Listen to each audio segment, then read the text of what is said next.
Friday evening. Welcome to the stream. My name is Elise, and we're going to be having a masterclass tonight. We're going to be talking about sex. Finally, talking about sex. Hey, Terry Clark, welcome in. Nice to meet you. Welcome to my broadcast. Welcome. My name is Elise, and we're doing a Best Life Friday, or as we're now calling it, Troll School. And the topic of today's discussion is sexual education, and not just sexual education in the sense of like what we know from school, but more so of how to normalize talking about sex within our cultures, within our communities, so we can have strong sexual health. Because now it seems to be a lot of it is just dependent on what children or young people learn in the schools versus what they're going to be learning from their families and their peers around them. This is Bitcoin. This is your first time to meet him. He usually likes to hang out on stream. And I drink tea on stream. Alright, Bitcoin, I gotta let you go down. Oh.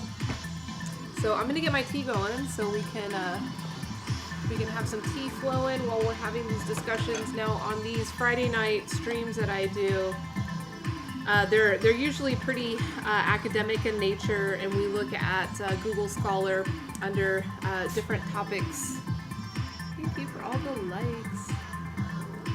It's so funny because I know a Terry Clark in real life. That's not her.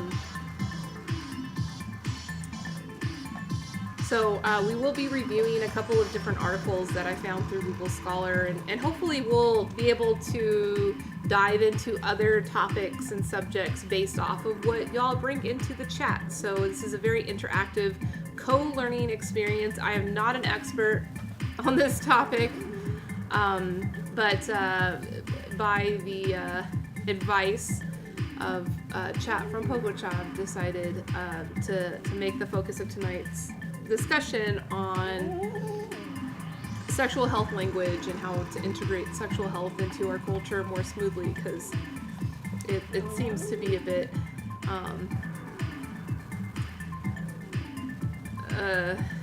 disconnected from where it needs to be. Yes, Bitcoin, you got something to say? What do you got to say?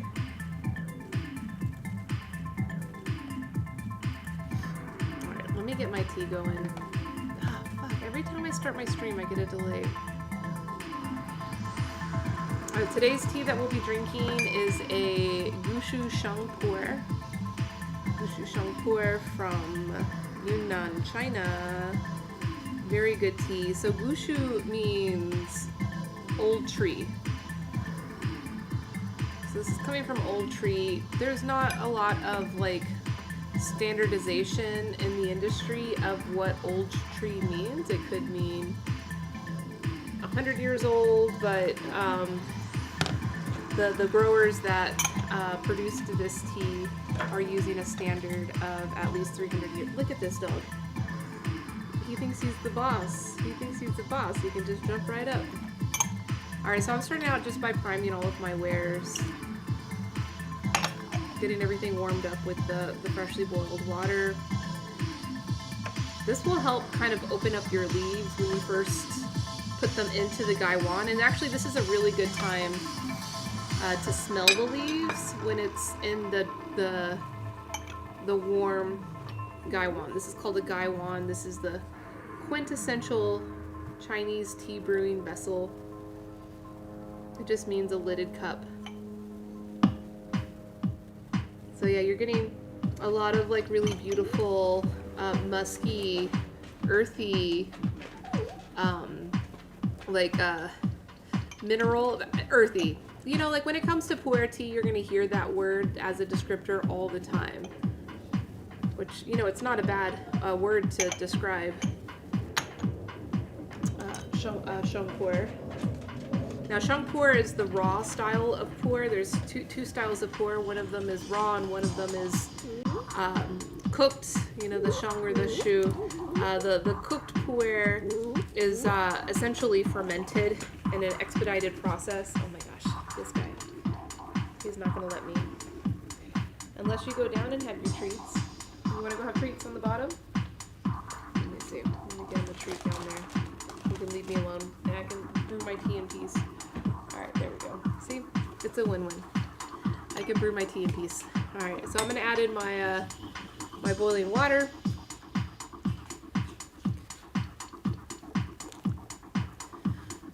And all of my streams are supported with the awesome tunes of our dear friend and supporter, Sojourner. Sojourner, you can find him on Spotify or on Facebook, of all places.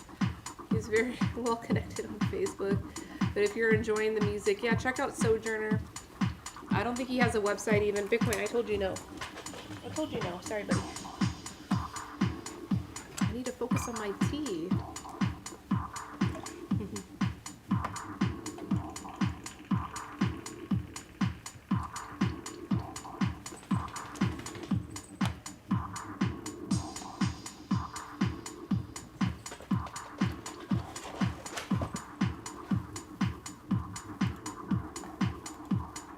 I hope you all had a great week and look forward to an awesome weekend.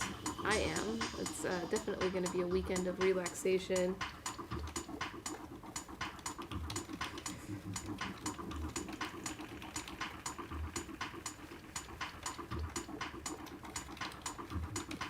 And it's funny to be talking explicitly about sex now because, you know, it's a topic that's brought up on my streams often. Sometimes not with, you know, the nature or the consent that I would like to have with the culture of, you know, my platform and this stream. So it's nice to be able to present this topic in a way where we can talk about it and find ways that we can better talk about it with our community, because that could perhaps be a source of some of the frustration that we have. Now, a lot of people would rinse this first steep and not drink it. They like to use that first steep to rinse the leaf and to also kind of open up the leaf so that by the time you steep it again, you'll get a better release of the tea. But this was already a loose form of the tea. Let's see the steeped version. It was already a pretty loose form, so you're going to get a pretty good release of flavor and everything in your first infusion. And I know the source of this tea. I know that the plants were treated very well, very organic cultivation going on. And then I've been storing the tea since I acquired it in 2014. So I'm not needing to rinse it for the purposes of cleaning it.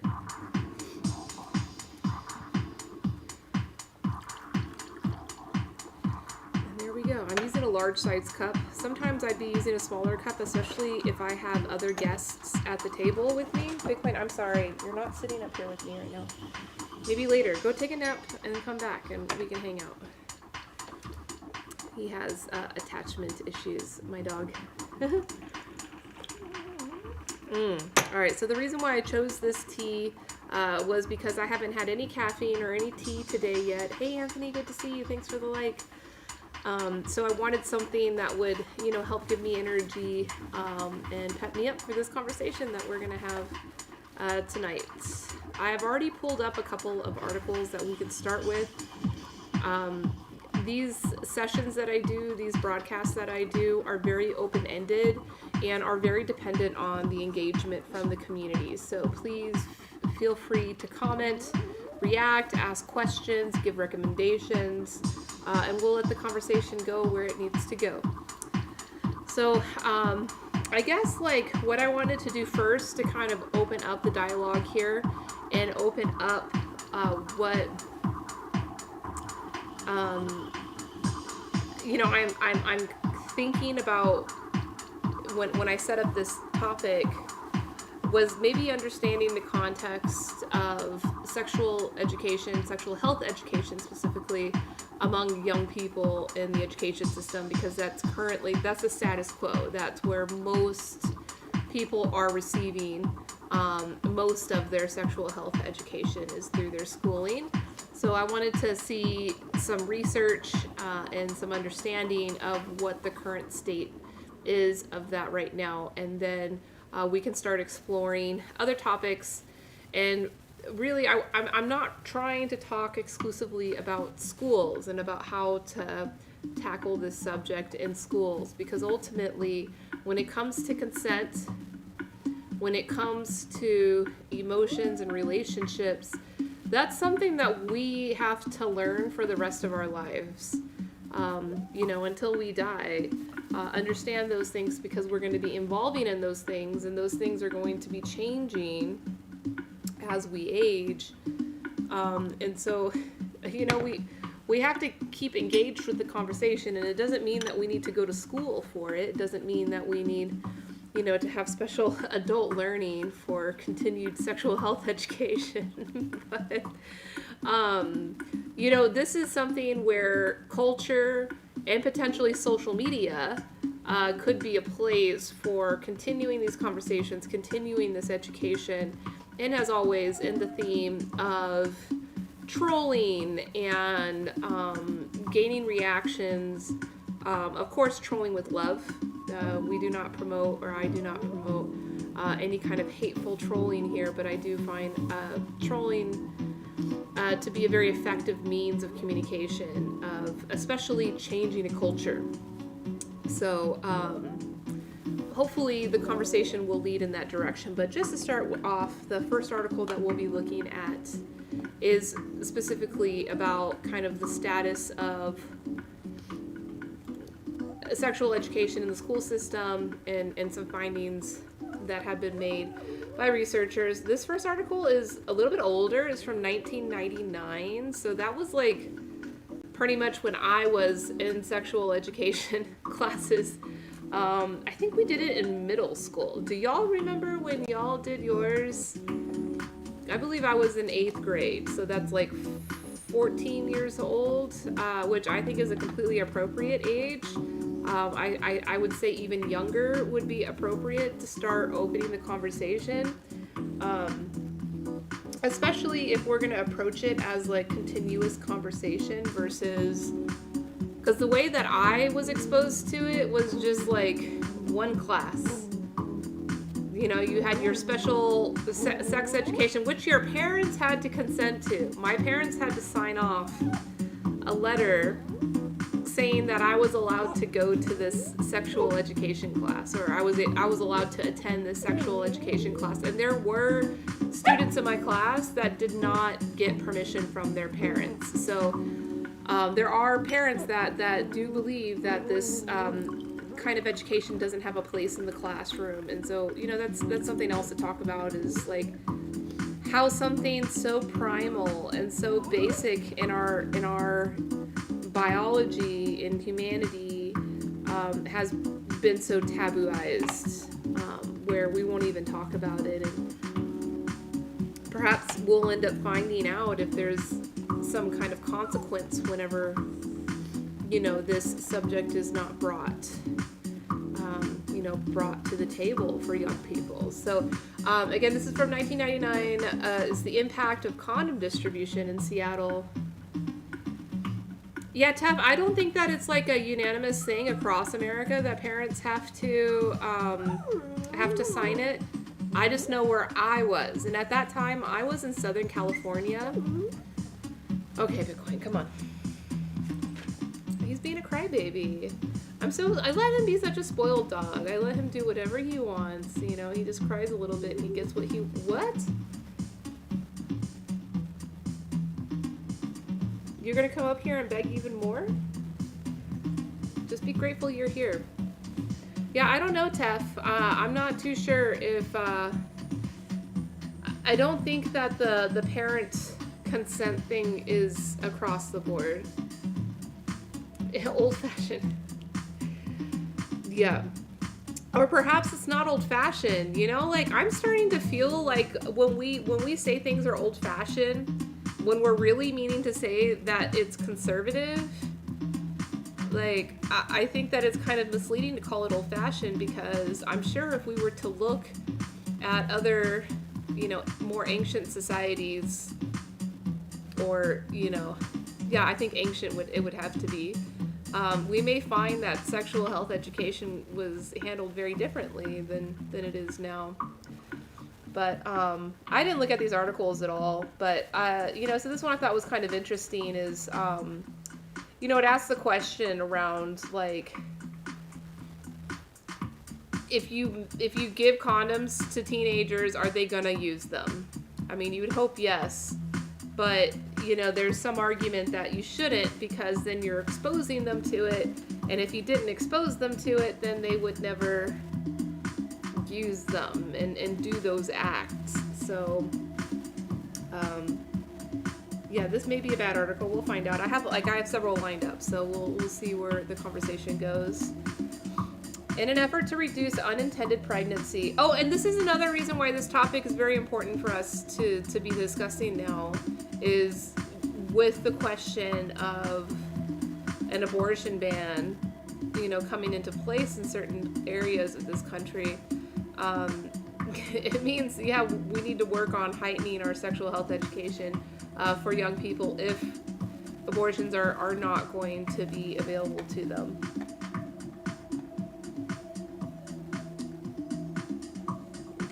Even practicing, like real practice or like banana practice.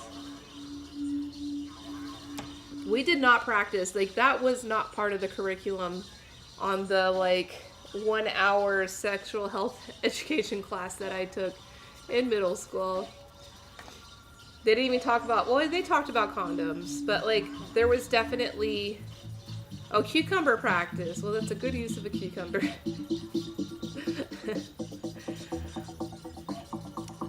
They did weigh heavily towards abstinence.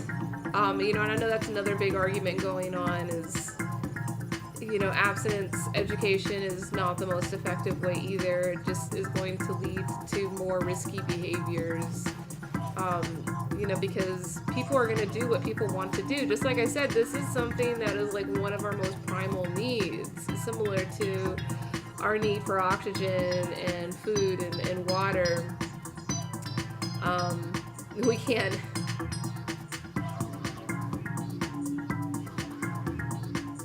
Well, Tef, I think you thought about that too much, Tef. Alright, in an effort to reduce unintended pregnancy and sexually transmitted diseases, including HIV, by the beginning of 1995, almost 400 high schools in the U.S. initiated programs that made condoms available to students in their schools.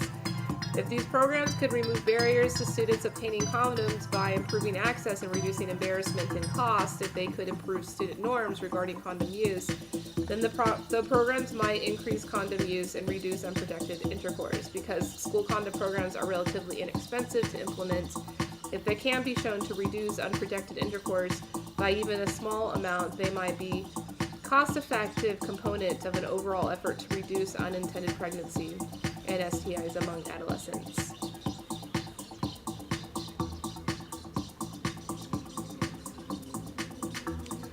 No, Tef, that's not common knowledge. I mean, why the heck is the eggplant the chosen emote for this if it was common knowledge that the cucumber is a better representation? I don't agree with you, Tef. I don't agree that it's a simple common knowledge.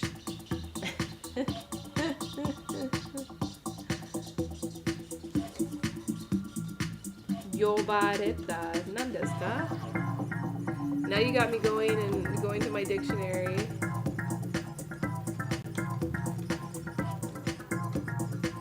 Yobareta. Called material. Nan desu ka? Oh, he's gone. Alright, see you later. See you later.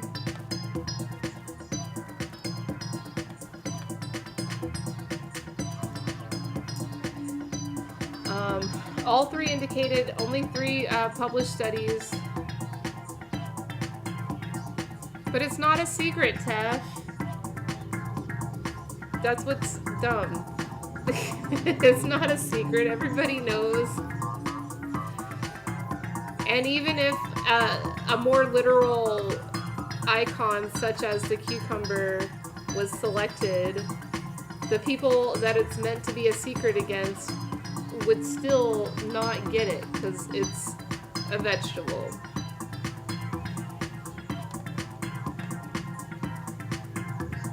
So those first three studies were limited. Okay, so all three indicated that sexual activity did not change significantly, and 2 out of 3 found significant increases in condom use when condoms were available. However, these studies were limited by lack of baseline data.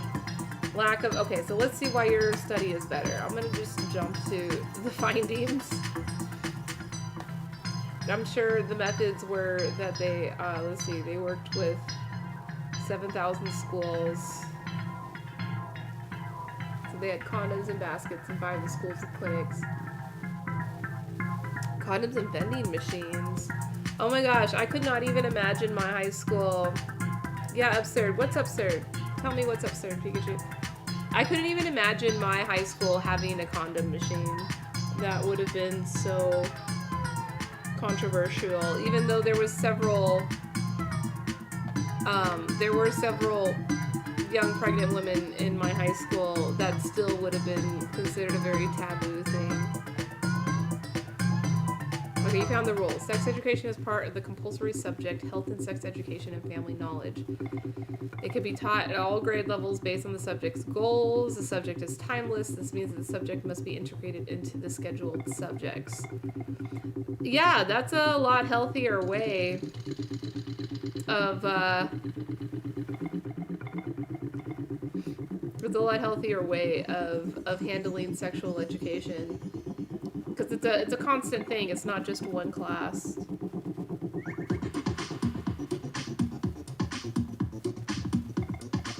Well, good for her, Pikachu. That's awesome.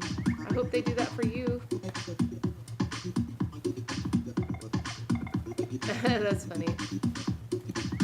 That's like real legitimate simps right there. That's hardcore simps.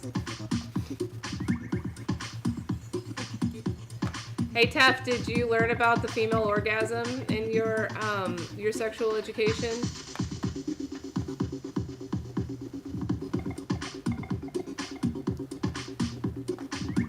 Yeah, but that's simps. So let's see. Characteristics. Okay, we don't care.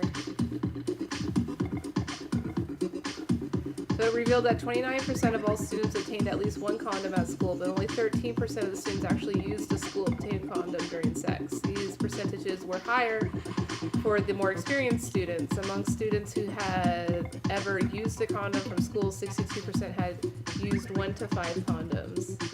18% had used 6 to 10.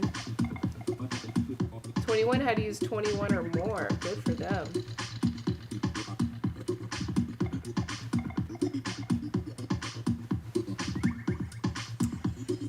They were twice as likely to be obtained and use a condom from school as they were in schools with only the vending machine. So free condoms are definitely better. Totally worth it to work that in. Oh, so you don't remember it? Okay, but it was there. According to the rules, it was there, Tef. That's cool.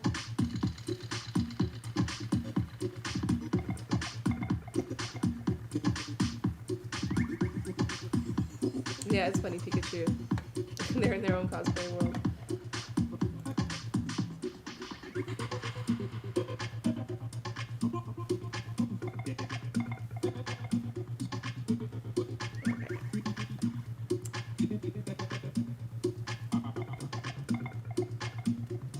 A comparison of the change over time in the Seattle samples indicate that condom availability in Seattle schools did not hasten the onset of sexual intercourse. So there you go. Just because the condoms are there does not mean that they're going to instigate the students to be sexually active if they weren't already going to do it. Yeah, Tef, maybe that was different if you don't remember it, because I kind of feel like you would have remembered that. And I would like to see like what the actual execution of that plan there is. You want to suggest a song? I can't play any licensed music, Plastic Man. It's gotta be unlicensed, like my music. Sojourner's music. Yeah, we do need gifts. I fucking wish I could give myself a gift, but I cannot.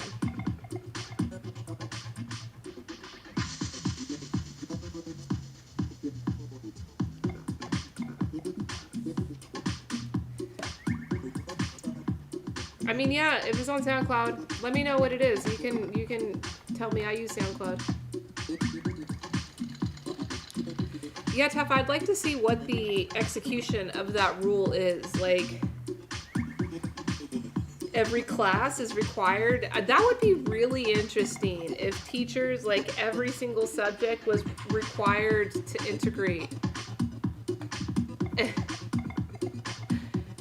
It's called Bacalao. The song's called Bacalao. It's a famous Bacalao song. Or are you just trolling me? Are you just trolling? You're allowed to troll. I think it's funny. I'm gonna look it up still. Let's see if you're trolling me.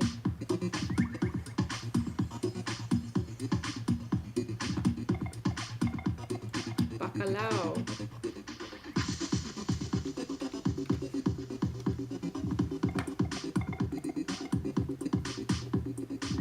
I know it's you.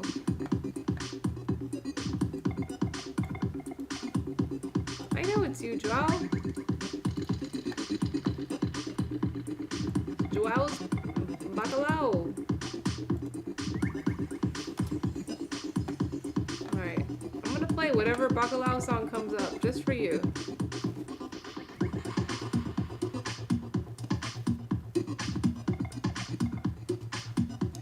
Oh, there's a one with a Santa Claus on it. What is that about? A song just called Bacalao. Is this it? Is this the one you want? This intense stuff? This is the one?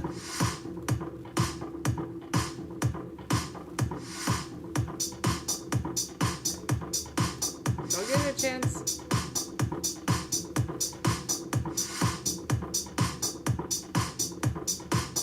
The results indicate strongly that making condoms available to students did not increase condom use among students who had engaged in sex during the preceding 3 months. The percentage who used a condom the last time they had sex decreased from 57% to 51% among the Seattle students.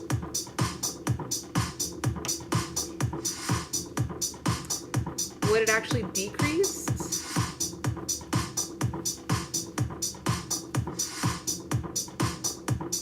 The decrease was much greater among students in schools that had clinics than among students in schools without clinics. Among students who had engaged in sex during the previous 3 months, the percentage of students who used a condom the last time they had sex decreased from 57 to 47%.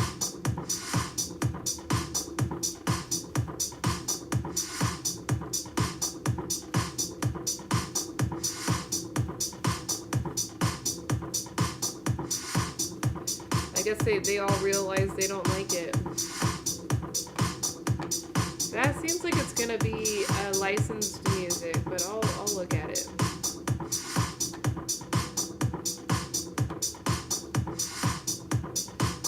Yeah, the song is called Bacalao and it's got a picture of Santa Claus as its cover.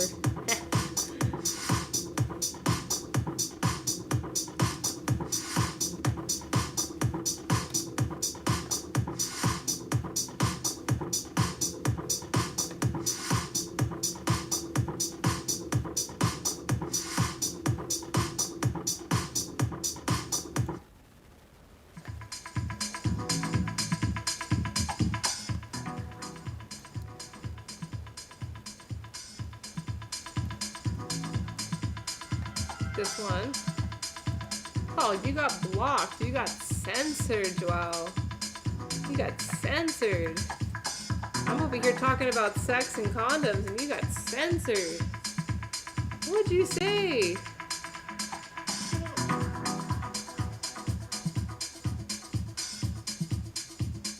Is it a techno song?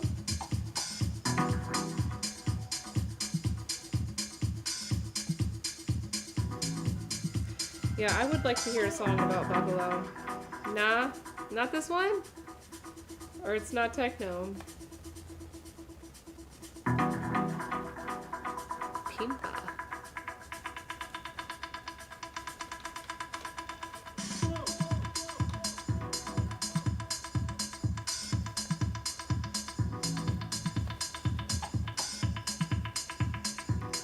Corny, romantic, saucy, or vulgar lyrics. So fuck yeah. Link it up. Okay, so... Alright, so... Didn't really learn much here. Let's move on.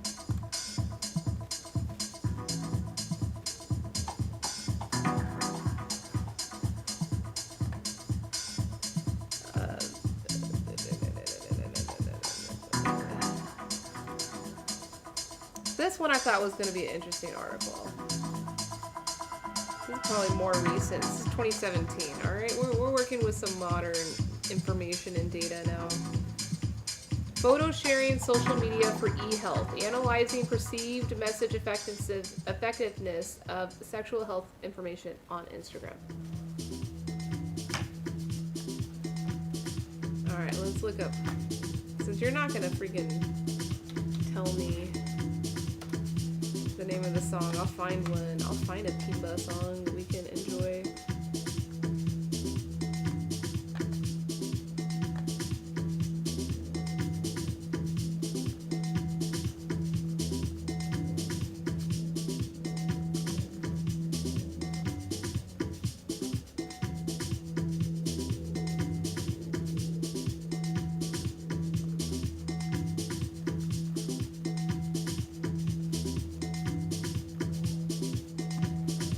I'm not seeing any.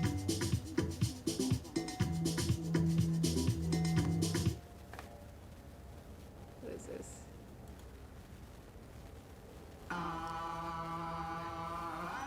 Oh, that's what's getting... You're putting a link there. That's what you're getting censored on. Let's see. Let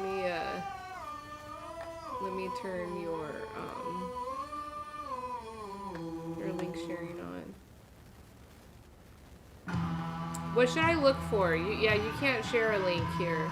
But what should I look for?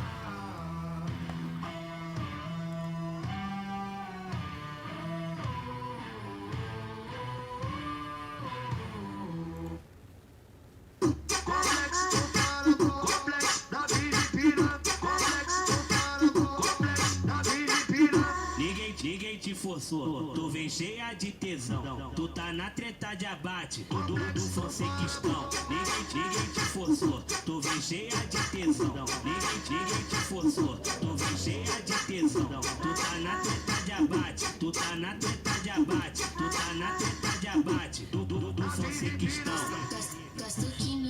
Welcome back in, Cool Cat. I think I'm going to be on your same level tomorrow, Cool Cat. We are going to be at the same level tomorrow. How much of a badass are you? You're ranking up and I'm ranking down. I went from C to D2.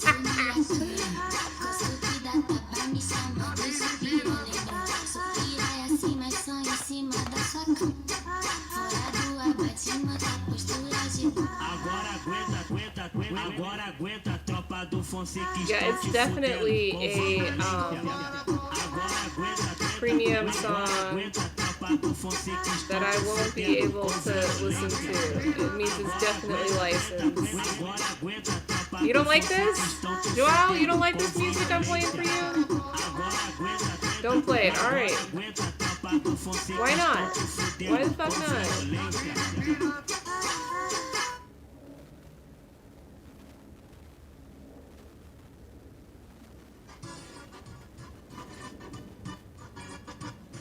Is this it? Is this it?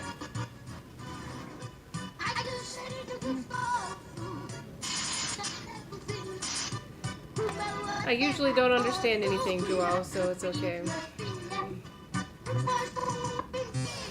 Alright, I'm going back to my normal fucking techno.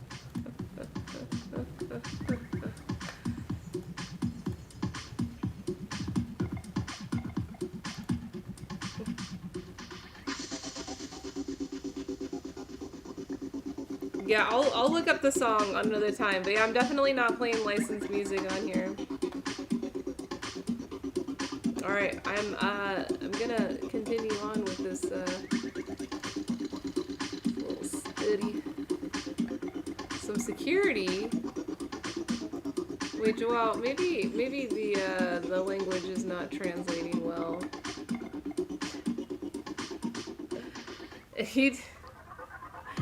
No one said you did anything, Joelle.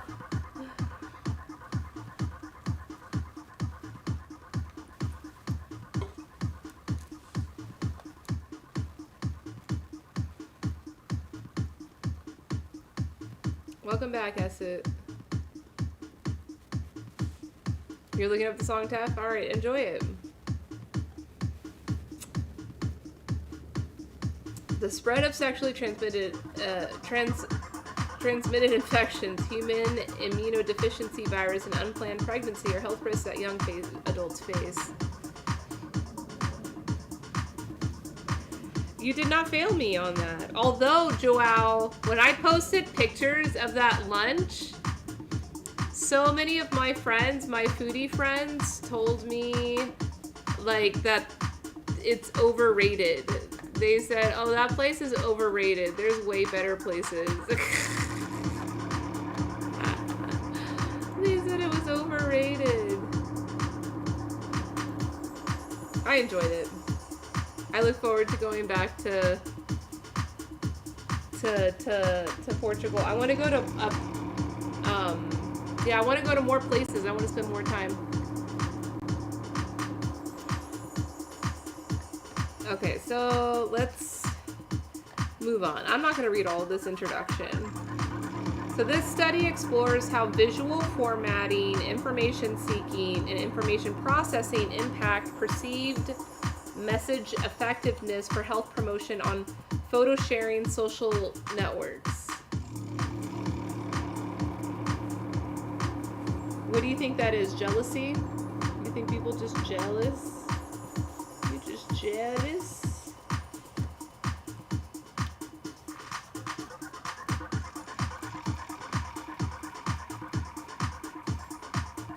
I got seated right away, but I think I went at a good time. I did see people waiting, but they have the beer garden next door. They tell you just to go wait in the beer garden, so it's not a problem. It's super easy. You just go wait and have a drink. And I went early lunch. It was like 11 a.m. Yeah, COVID was going on. And I was alone, but I had a bunch of luggage with me. Before COVID, it was a crazy line. I bet. All right, so the contribution of the study in the field of communication is twofold. First, results theoretically contribute to our understanding of how visuals affect information seeking and processing. Second, results provide best practices for creating e-health visual content for photo sharing social network software. Bye, Joelle.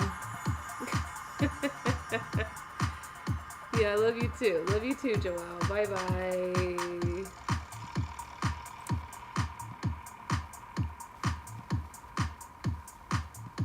Health communication efficacy is increased by the inclusion of pictures in the design of health education materials. They found that pictures near text can heighten an individual's attention, comprehension, and recall of health information. So that's why memes are important. Memes are very important because they include a visual. Research on photo sharing, social network software, and I hate how they SNS, we'll just call that. And proponents of visual design are largely missing from e-health literature. The visual message presentation on photo sharing Social networks create unique challenges for communicating health information. For example, on Instagram, pictures appear in succession on a news feed. There are 3 possible formats for communicating a message on Instagram. Health professionals can place the message as a photo caption, embed the message in a photo, or use a combination of these 2 options. This is reason to believe the visual formatting of health information can affect message reception, as research reveals that visual complexity may increase cognitive attention to message elements. Excuse me. If an individual reads a message split between a photo and a caption, they possibly will spend more time viewing the message and deeply process the information. However, a message may be more effective if text is embedded in a photo because pictures are the central stimuli on Instagram and captions are peripheral. Memes. What do? Well, I suggest you go to the doctor, individual, on Reddit. And thank you so much for your comments and your vulnerability. If you are dealing with that, you should go visit your doctor. Fully understand what's going on with your body. Treat it if possible.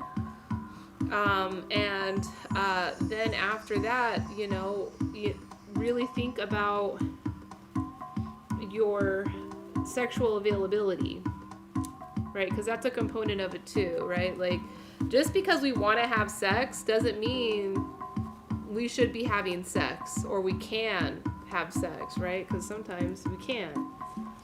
Something's going on, you can.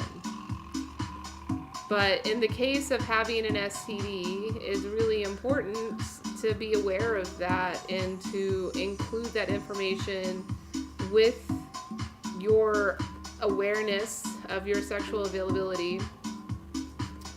And when the opportunity comes where you're negotiating with someone and, receiving consent from someone, that is very important information to include for them to make their decision of consent.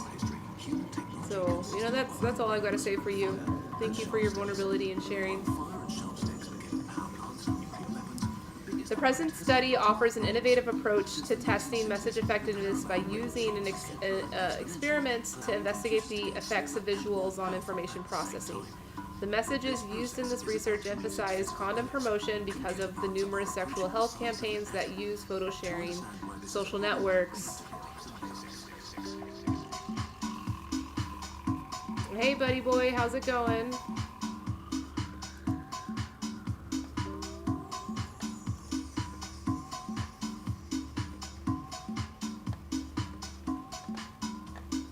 Buddy boy, how's it going?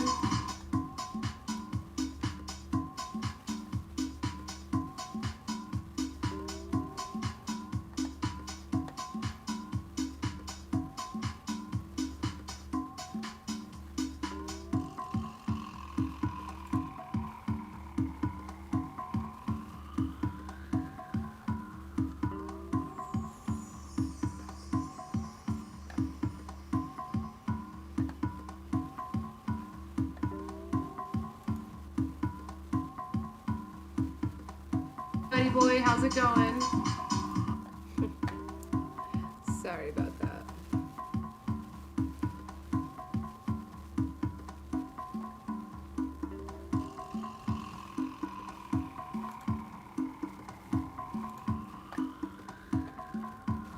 Yeah, my day is good, buddy boy. How's your day going? We're just doing a little research on, and you are welcome to contribute your opinions or questions or feedbacks, comments on the subject, which, anything is allowed. Base rules, though, around here is please do not sexualize anybody, including me or anybody else in chat. Yeah, any question is fair game. So, yeah, feel free. Oh, I'm glad to hear you're having a good day.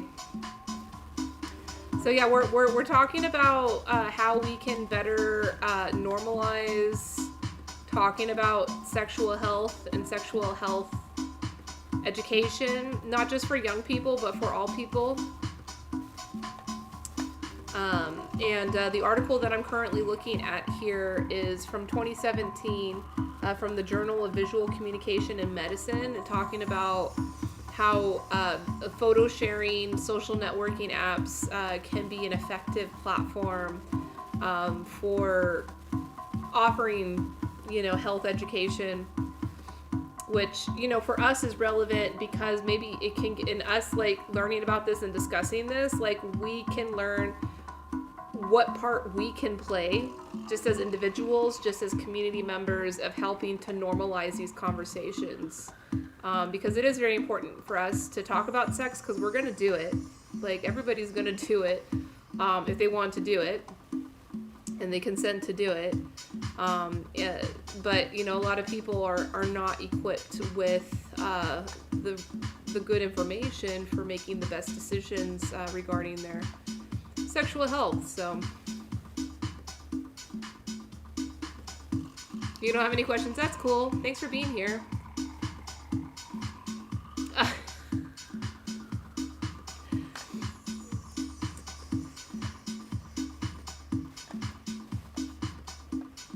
Yeah, I'm not into that.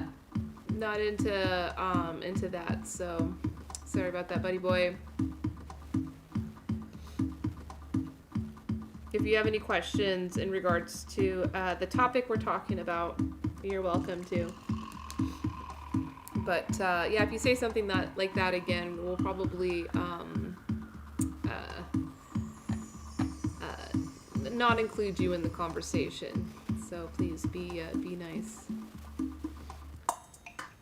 Yeah, I mean, these things are important too. Like, you bring up about humanity, like, our sexual culture is playing a big role in how humanity is procreating and proliferating.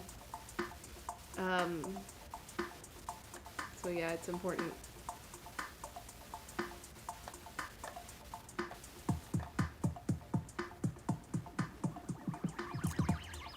Okay, so let's see. That's the section that explores sexual health information seeking and processing with specific focus on safe sex practices and attitudes towards contraceptives. It's not a teenager. I don't know who it is. It's a truck driver. He hasn't said anything too bad. I mean, he said one thing that I'm just questioning, and he's probably gone at this point. But what do you say? What do you got to say?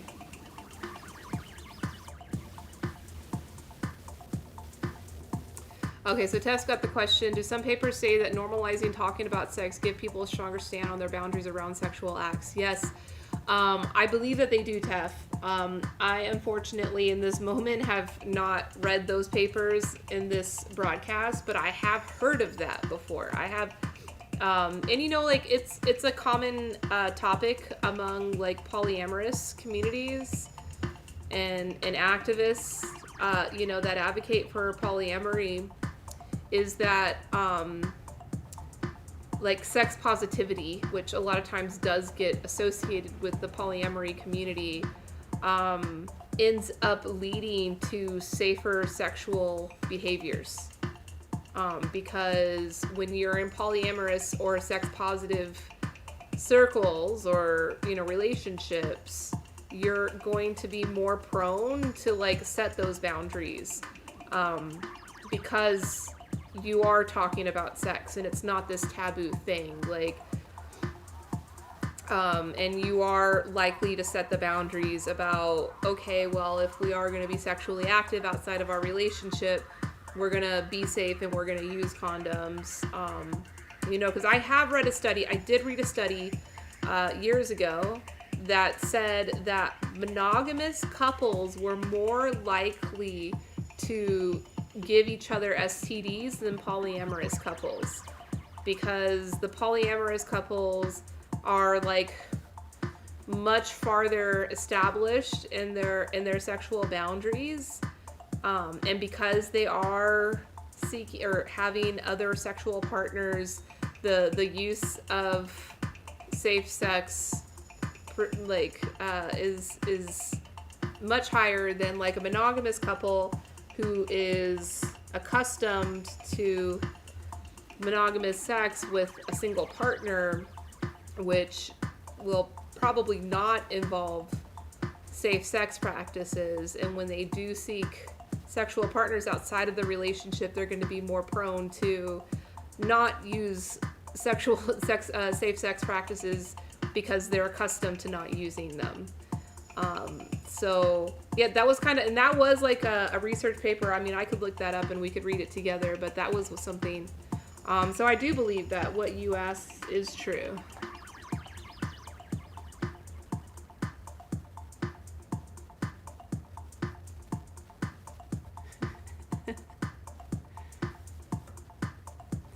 How do I want to deal with humans enough again to get back to that phase? The phase of being sexually available and sexually active? I don't know, but hey, asking that question is super healthy.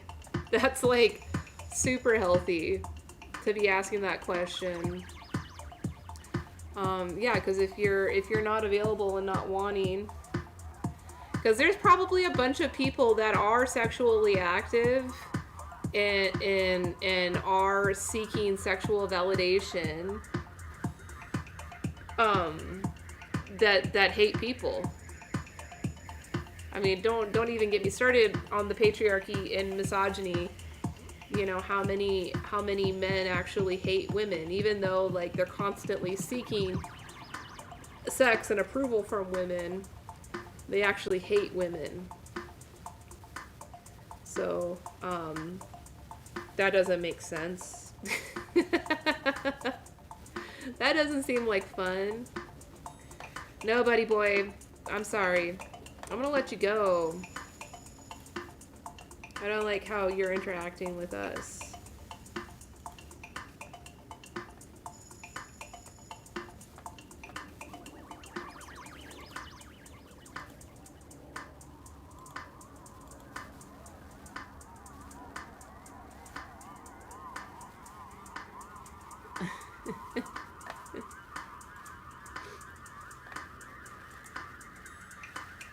Alright, so let's see. A survey of evidence-based sex education says only 39% of high school students in the U.S. learn how to use condoms in health class. So there's the answer to one of your questions, Tef.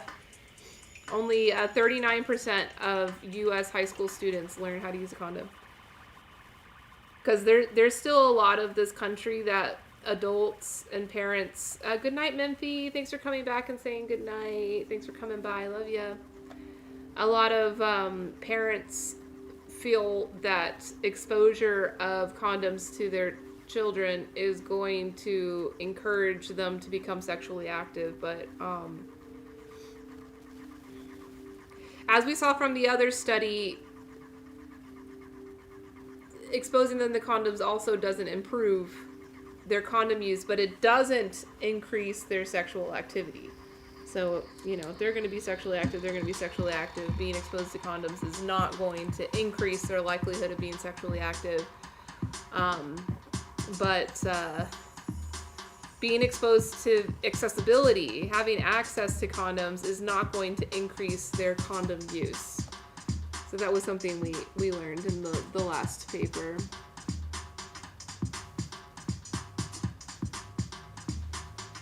Well, good luck to you. I'm sure you'll deal with it when the time is right.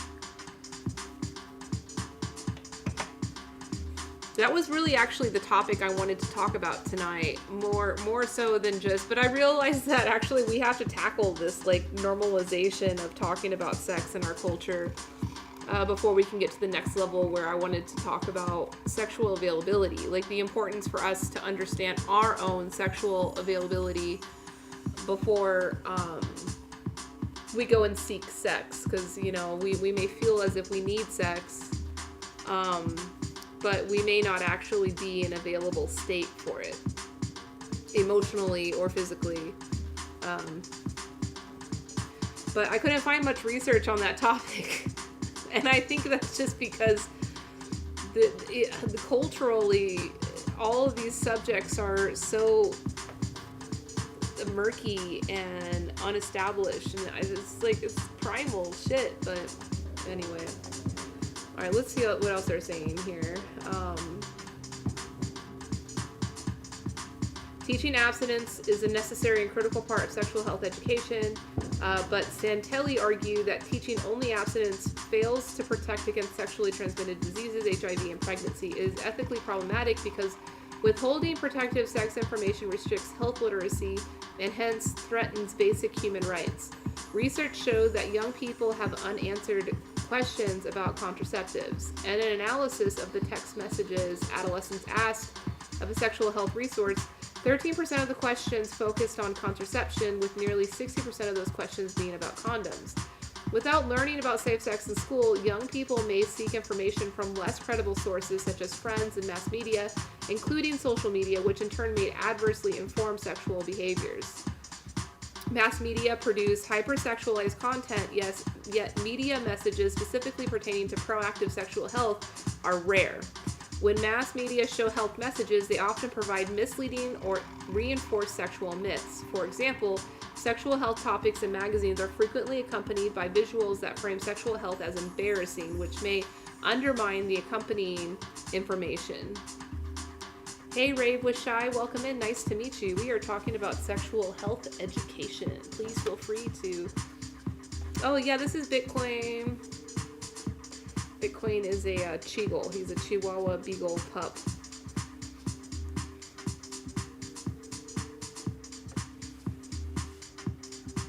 Oh, yeah, you haven't met... You never met Bitcoin? Yeah, this is Bitcoin. He's the baby boy. He's the baby boy around here. He's been sitting on my lap, sleeping. His name is Bitcoin. Oh, your sister's in a class now? Tef, I mean, fuck no. Fuck no. I mean, I'm sure there's certain places in the US where they are including that with sexual education. But when I was in school, no. No LGBTQ education included at all. Thank you for the follow, Rave. Or Shay. I should call you Shay. I'm gonna check you out.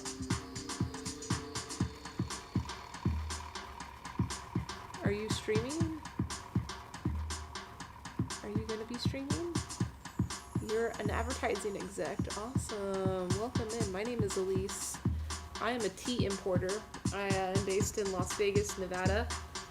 I work with small family farms around the world, import their tea and supply it to tea shops, hotels, restaurants, other tea businesses.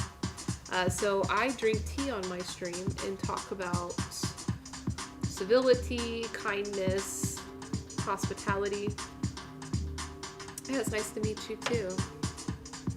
So you're in an emotional state to backhand rude people. Hey, as long as you know, which other app? Is it a mobile app or is it a internet app?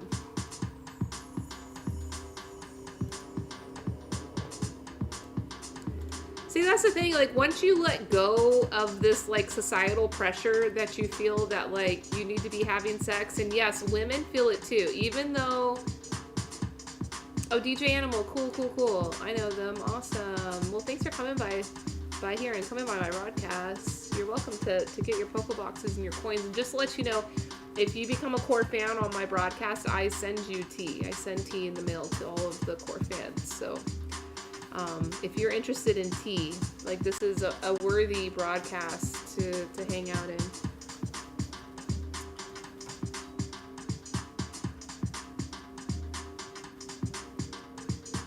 But USA better take care of it too. Yeah, it's problematic. I mean, this is the reason why we need to talk about these things, so we can normalize it. Because, like, parents freak the F out, especially conservative parents, not old-fashioned. Because, I mean, there was probably older societies, ancient societies, that did value that and did teach their communities and normalize talking about same-sex relationships or queer relationships. Thanks, Shy.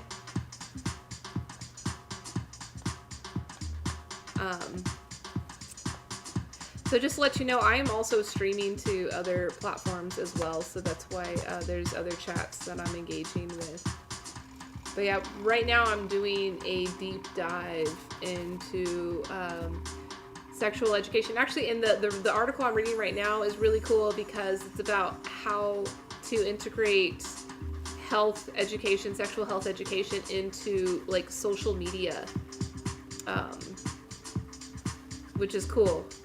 Because then that's when we can learn as individuals, as social media users ourselves and creators ourselves, we can do our part. Like if you're wanting to improve sexual education for young people and you're wanting to improve our culture, like we could fucking do that through our content.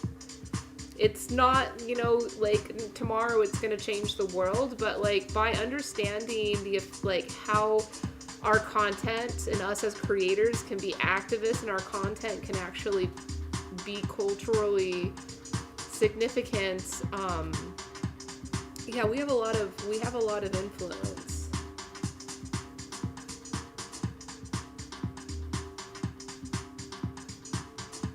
Awesome. Yeah. I find this to be a really great educational platform. Like, if you come to my streams more often, like, yeah, we do like to party and have fun. Like, I do some, you know, fun activities on here, but ultimately, we're always all learning something. So today we're learning about how we can talk about sex, how we can normalize talking about sex. Yeah, Roman society had, you know, a more sex positive approach to society than we currently do. So that's why I don't like to use the word old fashioned, because I think it's misleading. It's conservative. It's not just old fashioned, it's conservative.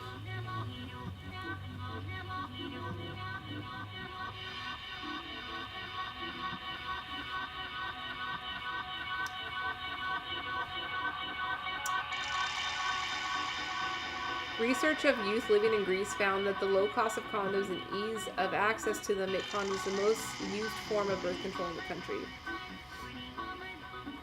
Older teens and young adults are more likely to contract an STI or HIV than younger teens. The decision to not use a condom has been attributed to male pressure, female unpreparedness, and lack of communication, which are themes that emerged from analyzing college students' experiences with unprotected sex. A study of condom use trends in China found that college students did not like thinking of their sex partners as possible health threats, which negatively affected their willingness to discuss safe sex with their partners. Negative interpersonal patterns, including verbal abuse, infidelity, intimate partner violence, and cultural and socioeconomic factors, contribute to an individual's decision to not use condoms. These trends are problematic because they show that individuals in potentially dangerous and negative relationships are often least protected against STIs, HIV, and unplanned pregnancy. Taken together, research confirms the need for health professionals to continue to develop innovative ways to promote condom use as a protective sex behavior, with one such approach being the use of emerging e-health technologies.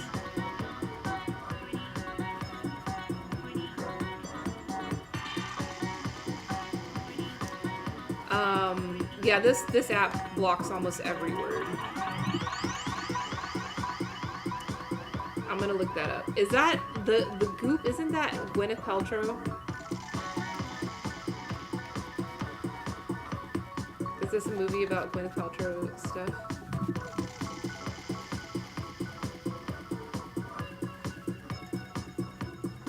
Yeah. I just pulled up an article. I'm looking at it. I don't have it on my green screen now, but...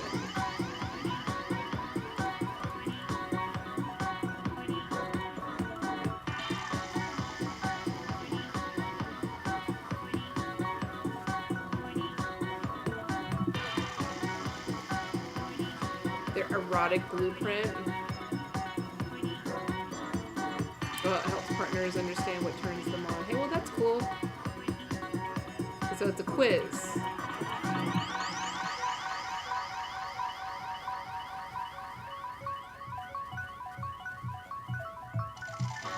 Hey, and this is part of sexual health as well. You know, like these articles that we're reading tonight are really focusing mostly on like pregnancy and STDs, which is important, but it's also... Oh, it's a show. Okay.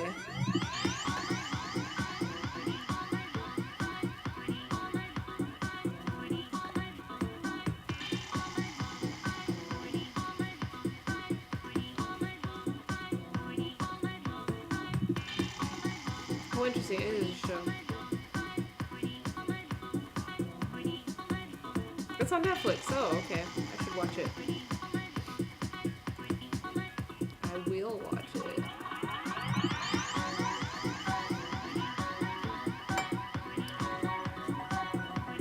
Well, Shai,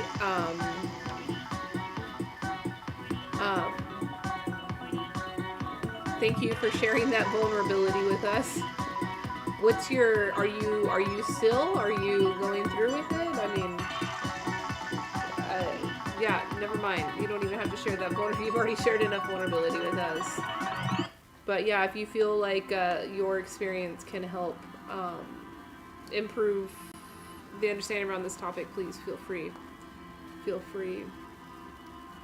Benefits of e-health include interactivity, increased accessibility to information, social support, and a higher probability of receiving tailored information that form non-medicated sources.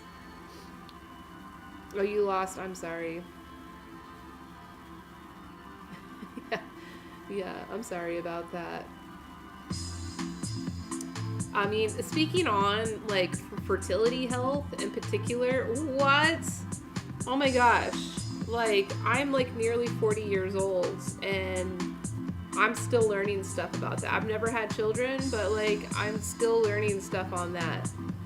And when I first, like...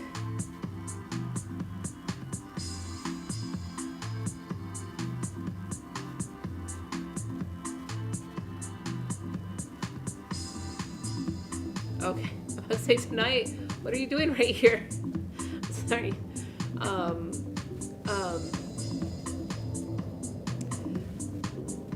Yeah, conversations that couples need to have. Like, as I started learning stuff about my own fertility and, like, just generally women's fertility, I, like, talk to my friends about it and be like, did you know, like, my female friends, and I'd be like, did you know? Alright, see you later, Chef. Thank you for the follow, Nikki Boo. Nikki Boo Pudding, welcome in. Nice to meet you. Alright, so, you know, like, so far reading this article, I'm thinking, like, TikTok is by far the best place for this type of content and education, but, like, I don't really see it on there. I spend a lot of time on TikTok, but I'm gonna, now that I'm, like, curious about it, I'm gonna see if there are some popular creators that are focusing on sexual health education.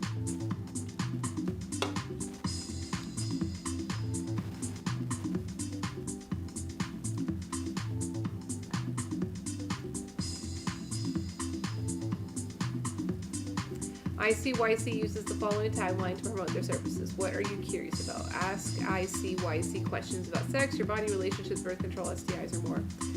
So that's a Planned Parenthood service that's online. The second part of this positioning statement emphasizes the social nature of ICYC's Instagram page. Willoughby analyzed the development of a social marketing campaign for the sexual health text message service Birds and Bees and found that teens like messages that normalize talking to a sexual health educator. Thus, seeing other people ask questions may serve as a way for individuals to feel more confident seeking sexual health information.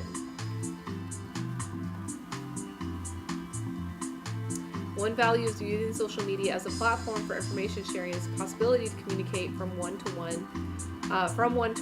many to many. By showing the answers to frequently asked questions, a community can benefit from the inquiry of one individual. Social media can connect young people to salient health information in a timely and inexpensive way. Further, sexual health question and answer services are inherently interactive and centered on information seeking.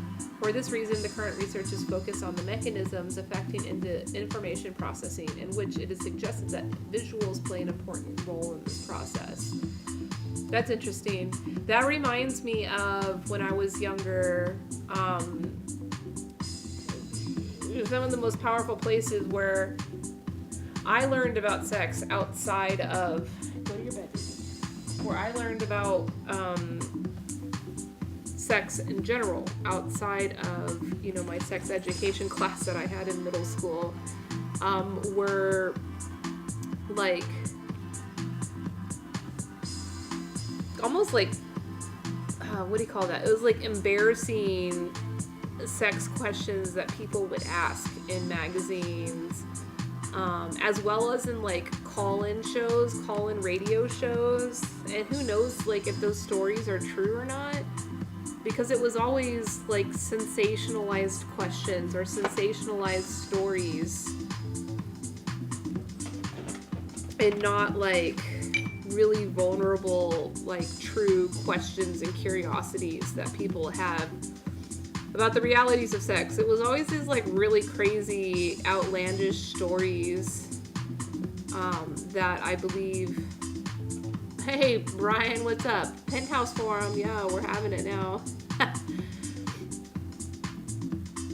Hola. Yeah, we're talking about normalizing talking about sex, and I'm looking into research from the lens of sexual health education.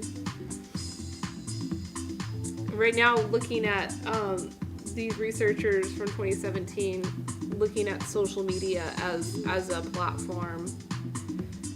TikTok was not available yet, but so far what they said, it seems as if TikTok is the most optimal tool, for this kind of content. Brian, how you doing?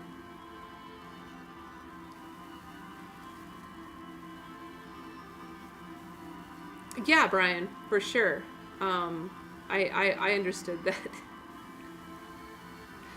I never read that magazine. I was talking more about like those like preteen magazines and those teen magazine, like 17 magazine. Those were really popular whenever I was younger. And that's it. Oh, Bitcoin wants to say hi. Are you saying hi to Brian?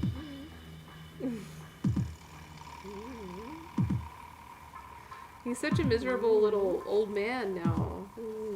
Yeah? What are you so miserable about? What's making your life so challenging? That I'm not letting you sit on my lap? Yeah? Why don't you go sit on your bed? You've got the heater going. You got your blankie there. Go on. Go to your bed. Yeah, those were just like entertainment content. That wasn't legitimate sexual health education. If anything, it served you misinformation than the real. Oh, thank you, George. Yeah, he's a cutie. His name is Bitcoin. He's my baby boy. George, how you doing tonight?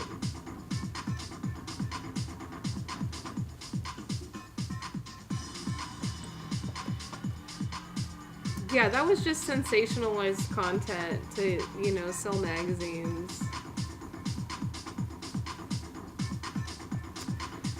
Eagly and Chaikin theorized the heuristic systemic model to understand the role of persuasion in information seeking and processing. Research has identified the importance of perceived message effectiveness in the creation of persuasive health messages.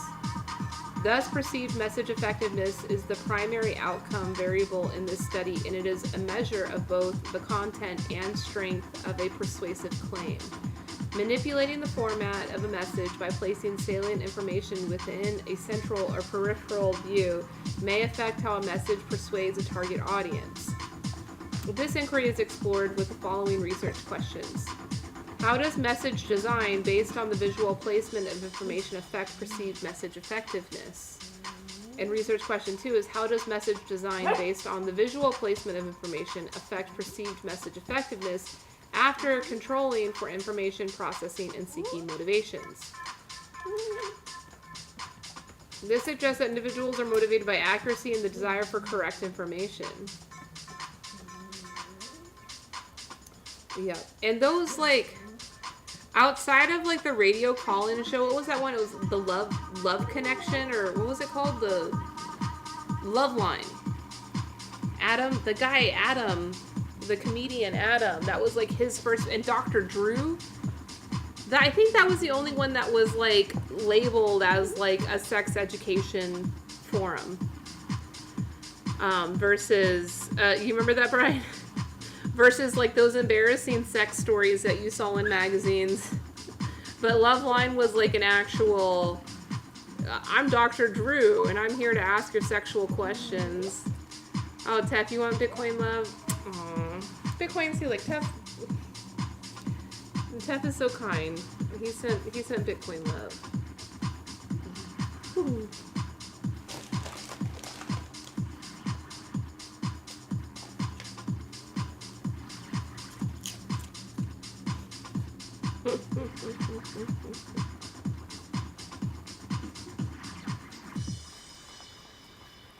But that is the point. Worst sources: had sex ed, locker room talk, a few bolder young, a good young ministers, few awkward chats with parents, but mostly healthy.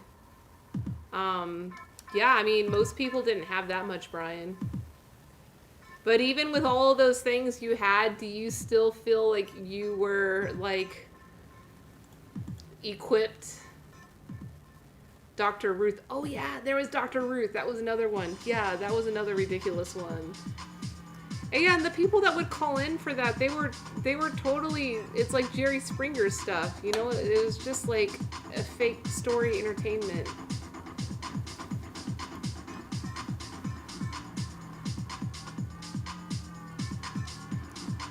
We want real education.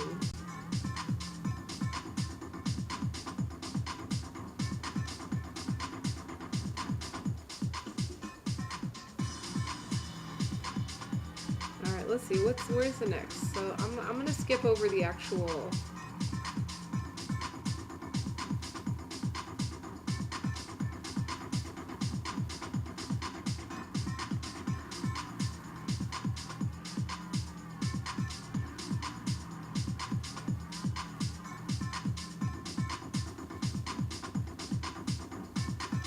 So these are examples of Instagram posts from that Planned Parenthood organization.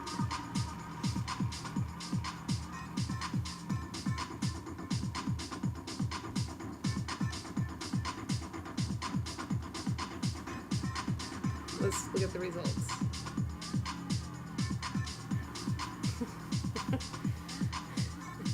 Yeah, like Judge Judy and all of that is just sensationalized, which, you know, at the end of the day, like, it can teach us a little bit, like, we can learn a little bit from it, but, like, the real things that we need to learn, no, we're not learning them. Okay, so the first research question asked how message design impacts perceived message effectiveness. Results from a single factor ANOVA found significant evidence to assume at least one mean differs for perceived message effectiveness across the 4 levels of visual formatting. A post hoc Bonferroni test was computed to compare cell means. Let's just go to the discussion. Results reveal that the visual formatting of salient information in Instagram posts impacts perceived message effectiveness. Dillard et al. Noted that the first step in creating persuasive messages is to analyze perceived message effectiveness, and this may predict actual effectiveness once messages are implemented. Based on high rates of STIs and unintended pregnancies among young adults, the current study presents evidence of how to communicate responsible sexual health messages on a platform where young adults spend an increasing amount of time. The condition with the lowest perceived message effectiveness between the 3 exposure groups was the mixed condition. Participants in this condition may be cognitively overloaded by having to read part of the message in a photo and part of the message as a caption. Both the qualitative pre-testing of the messages and the quantitative analysis of experimental conditions found that background images are needed to increase. Hey, the tiger, welcome in. Good to see you. Yeah, yo. Good evening. How are you? We're talking about sex. Both the qualitative pre-testing of the messages and the quantitative analysis of experimental conditions found that background images are needed to increase message salience for photo sharing social networks. However, if too much noise is present within the message, results suggest that individuals will see the message as less effective. Similar findings have found noted in website and email design. The current study adds to this literature with the inclusion of messages presented on photo sharing social networks. Some health centers use this fragmented design, which may be making their messages less effective. To apply these findings, health practitioners should practice salient health information as a message embedded in a photo when using Instagram and related photo sharing SNSs. So, having your message on the image or on the content itself is going to be more effective than having the message on both the image and the caption. But this study is from 2017. I could say now, with the experience that I have on social media, that having the image or having the message in the image now is video is really powerful media tool, is far more effective than using the caption to put the information. But you kind of have to choose one or the other. And that's why TikTok is pretty great. And I think that TikTok is, the users of TikTok, don't even pay attention to the captions. I read captions, but I find them to be really unimportant compared to the, the message that comes in the content versus the caption. At what point is sex ed a form of grooming, or can it be? Do all kids need what ends up being basically pornographic imagery, especially long captions? Yeah, not effective. Yeah, it's a tricky question, Brian. Well, I mean, in that case, if that is something you think, the potentiality of grooming. So grooming involves normalizing sexual behavior with that person. Craig, thanks for the spam. So if you were to do it in an anti-grooming campaign, then the inclusion of grooming education, grooming awareness and pedophilia awareness, should be included with the sexual health education, which, yeah, it should. Sexual health is not inclusive of just, here's how to use a condom to stop yourself from getting STIs.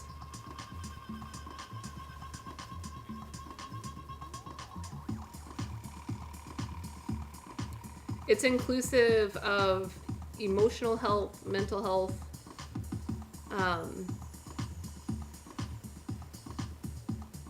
and ultimately consent needs to be a part of that. And consent is just how to say no to sex, how to be abstinent and how to say no, but for helping a young person understand a sexually transmitted infection. So disease, virus.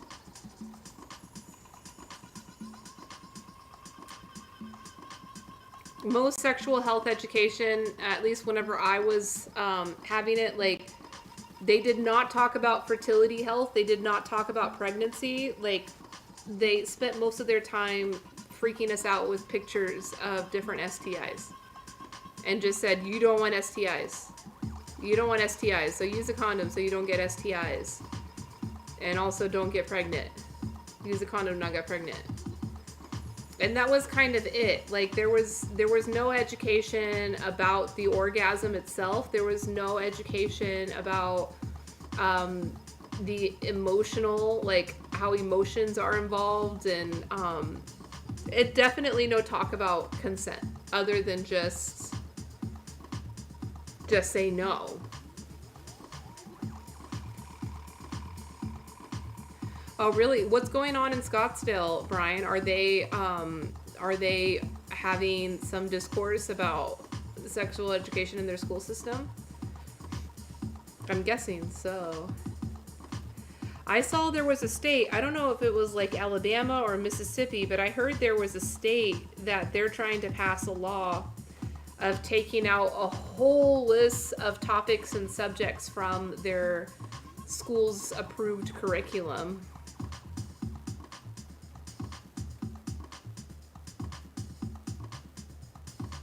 Oh, it's good that they're realizing that the Just No campaigns don't work. I mean, that's an obvious one that they could have figured out a long time ago. The Just Say No campaigns just further the risk and the problems.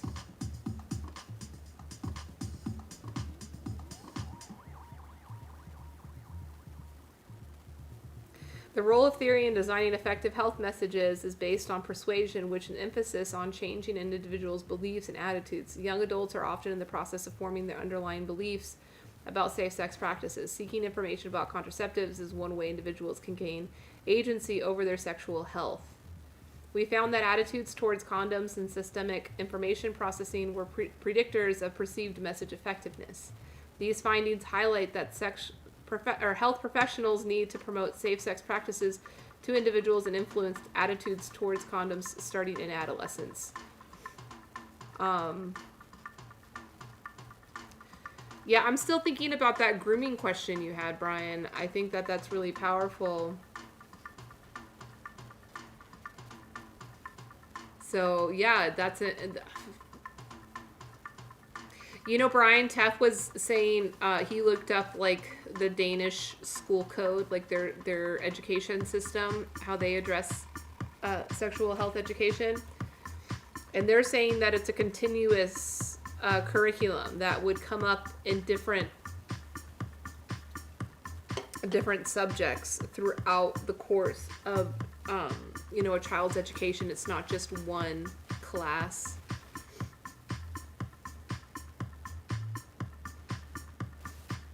What the heck kind of book is that, though? That's crazy. That's not effective. Sexual health education.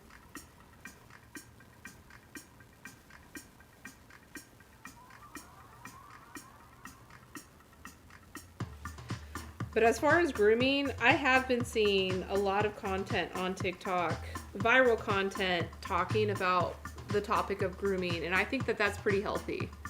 I think that's going to help a lot of this, to help young girls realize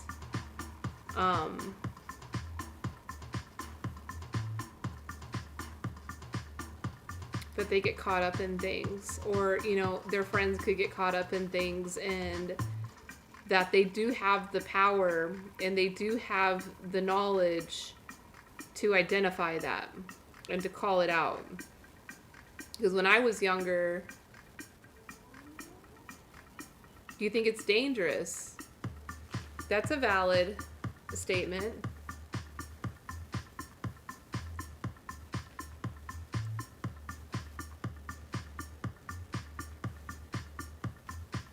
I think it's unavoidable. The power that TikTok has among young people. It could be dangerous. It is already dangerous. Like, there's already proven predators that have been called out. But the other cool thing about TikTok is that the predators get called out pretty quickly. The community is very, in the way that the app is built for creating, response videos and for creating, parallel content with other creators. Because a lot of times the predators, they get called out like adults, because adults are involved in this discourse. It's not just kids that are viewing and engaging with this content. Adults are also there, and so oftentimes when adults see things that are inappropriate, they will call it out. And very effective of getting them removed from the platform, and even involving uh, the local police.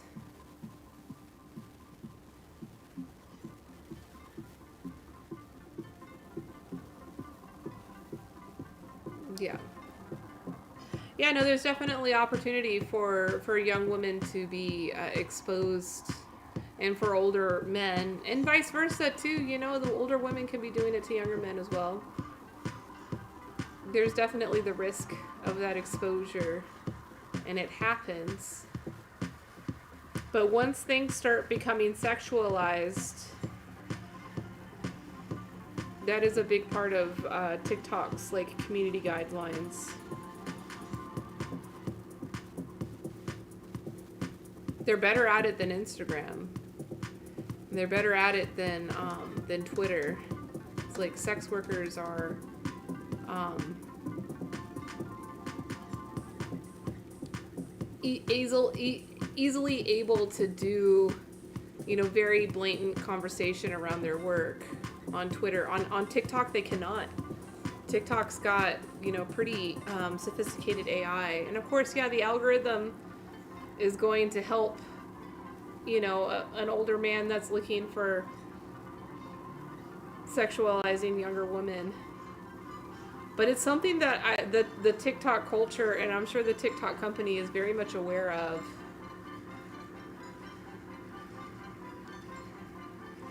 But Brian, just as much as there are, young girls sexualizing themselves for potential predators to view, there are activists there that are creating this content. And so, I want to, focus on how we can better empower and equip those activists for creating that kind of content, because it's really useful, because young people are definitely engaging with that kind of content.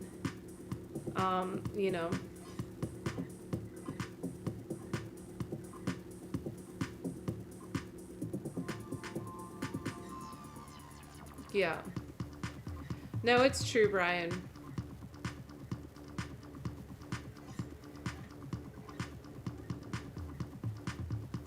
Yeah, there's a lot of wonderful content. I want to focus on the wonderful content, because the more educational, empowering content there is, the less of that sexualizing content you're gonna find.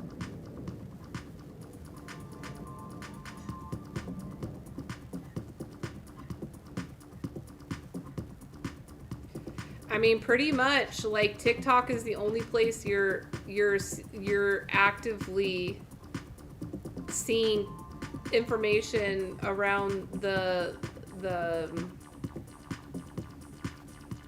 Epstein Maxwell case going on right now. Because freaking, due to the politics there, none of the mass media newsmakers are really reporting on it. So you just have these rogue reporters on TikTok. I'm by far getting more information on that on TikTok than I am on any other platform. And that's powerful storytelling. That's powerful example to be set to help young women understand what grooming looks like, what abuse looks like. That they could be wealthy and making you feel rich and powerful in the relationship, when in fact it's abusive.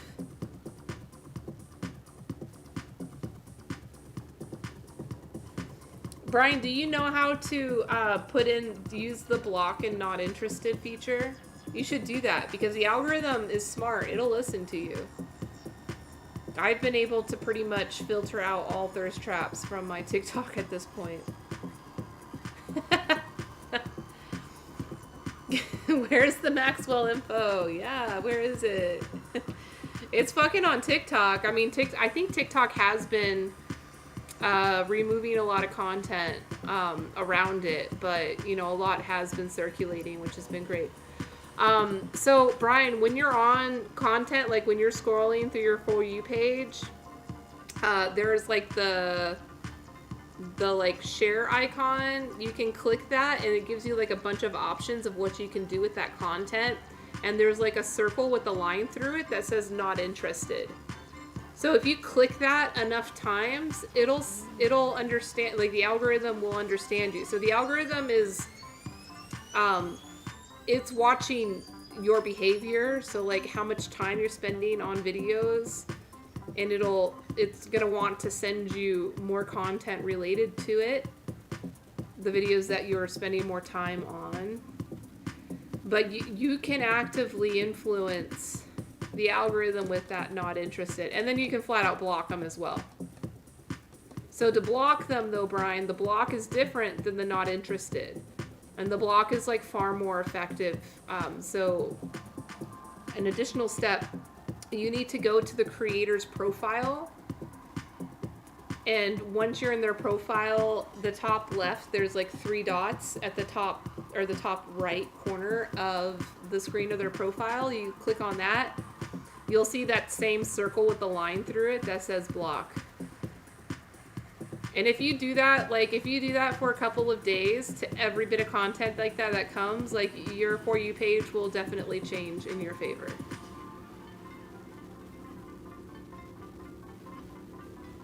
Yeah, just keep doing it, Brian. Like, you probably only need to do it to like 5% of them, and then TikTok will they'll get the point. They'll get the idea, and they'll improve the content for you.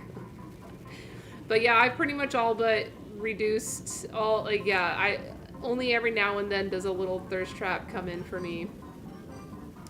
The young girls dancing is definitely done. Like, that's done. I do see like the sexualized live videos, but I think that's just TikTok trying to like push live video content, because like I think TikTok's realizing that they make more money from the live video feature than from, you know, the ads on the normal part of the apps. So they're really trying to push the live videos.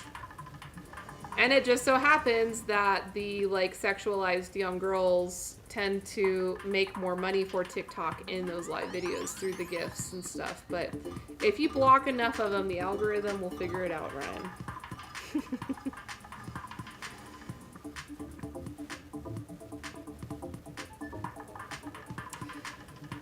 The current study is not without limits. First, the data were collected at one point in time, drawn from a convenient sample of undergraduate college students. The sample is weighted in its racial component, and future research is needed to explore how individuals from different cultures and backgrounds would process these messages. The reception of health messages is context-specific, and future research can analyze how cultural tailoring of messages affect perceived message effectiveness.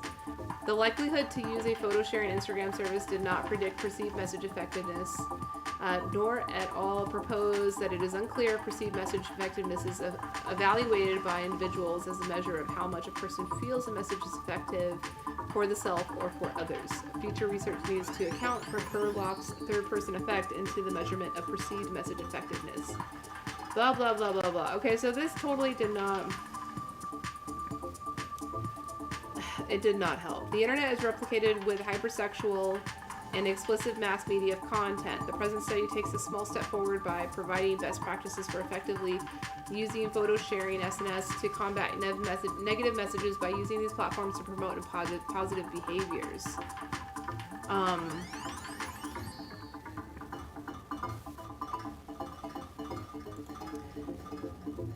Yeah, I like that idea, Brian, but I was asking Tef that I was curious about what the execution actually looks like.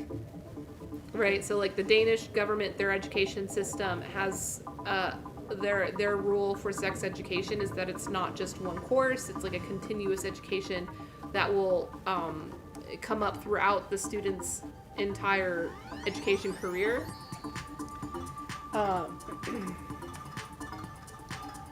And that, like, it's education that doesn't just involve biology. It's not just like this biology thing. Oh, like, let's look at what viruses look like, and let's look at like how babies are made. Like, that's part of it, but I think that there's even more education that needs to be included in psychology, as well as in like a history class. Like, you want to refine something? Tef, you're welcome to do whatever you want. If you feel like it's going to like contribute to the conversation tonight, yes, please.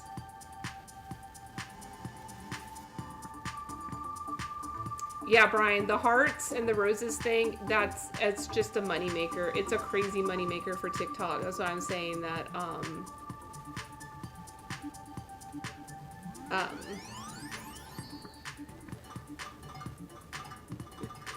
they're trying to push the live videos because it makes them money.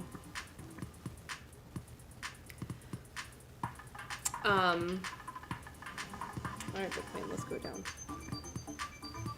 Come on. But yeah, could you imagine if your history teacher, like,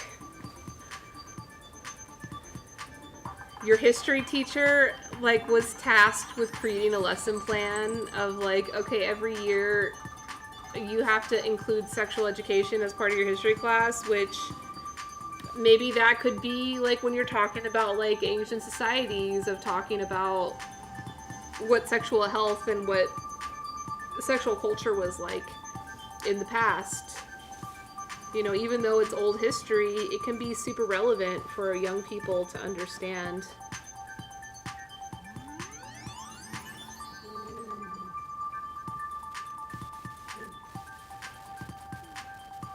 Oh no, don't worry about it, Tef.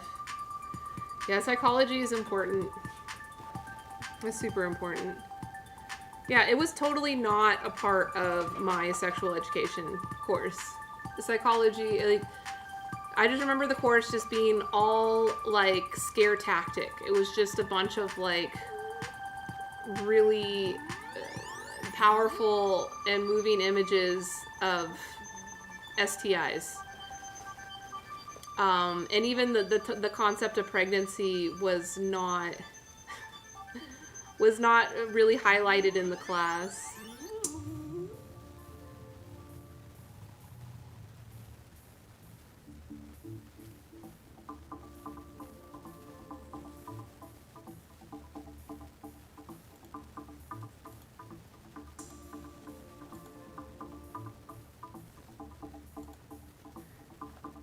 That's funny, Tef. A history class would probably delve more into the families of a life of rule, like how did a family look like 200 years ago? Yeah, y'all are kind of obsessed with that in Denmark, Tef. I noticed when we went to the museum in Copenhagen, that was like a big part, which I don't know how useful that is, because we're in a different age now, and yeah, it's important, but I think it's just as important to look at, like, how was family life, like, Bitcoin, come on, down. What was family life like 5,000 years ago on this planet?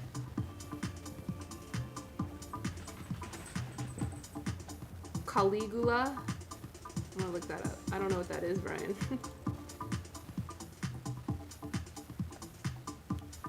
Yeah, no, but majority shouldn't happen in biology class. Like, the easiest part of sex ed is the biology part. Like, that's just, like, one time you learn the biology. The really important things that we need to be learning about sex ed are, like, the more difficult to understand things, such as the psychology of sex, which would take a teacher much more to articulate for a young person. The biology is so easy to articulate. It's biology, it's science. Like, that's the easy part of it. The difficult part is, you know, and it's not just about sex. It's about, like, confidence. It's about agency. I didn't learn about agency whenever I was in school. I did learn about free will versus fate. I legitimately learned about that, and I remember that was like a big freaking topic. It took, you know, several weeks in our curriculum to talk. I forget how old I was when we brought it, but I do remember like we had to write essays and we had to like articulate a lot of different concepts in regards to free will versus fate instead of talking about agency.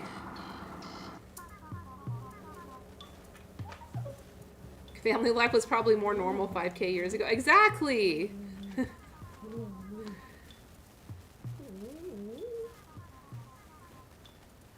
Yeah, we've become very perverse recently. Hey, Salary, welcome back in. Good to see you. I'm talking about sex tonight.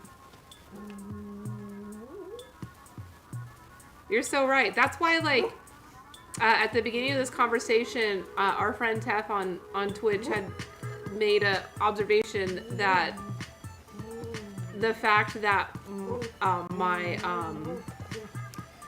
my parents had to consent, like there was like a written consent form I had to take home to my parents for them to consent for me to go to my sex ed class in middle school. And there were several students in my class that did not get consent, so they could not take this class. We had to, you know, like they got to go to recess while we did our class.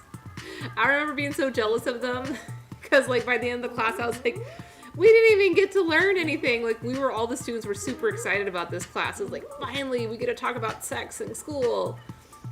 And it ended up being like the most lame class ever. Oh, those students, they sat in the hall during the movie. Oh my god, y'all got a movie? We didn't even get a movie. We just got like a really bad lecture from like the counselor. Like our teacher didn't even teach the class. It was the counselor that taught the class. Okay, so Caligula was a Roman emperor. Okay, I see. Okay, I see. Bringing up the Romans again. See, they got brought up earlier tonight.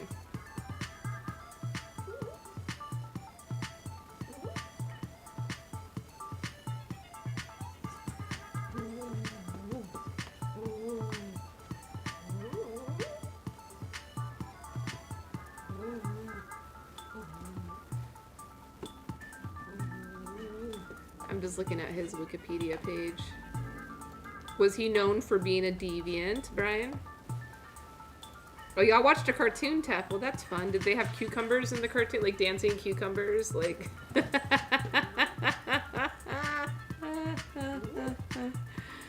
yeah, anyway, Tef had mentioned that, like, parental consent for sexual education was so old-fashioned. And I'm like, well, hey, let's be cautious about using the term old-fashioned.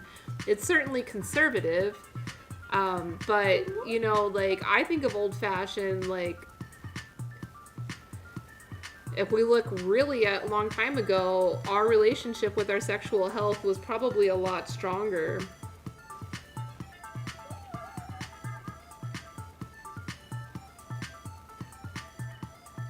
Oh, the boys got to go to recess and the girls scooted off for an hour? What does that mean, scooted off?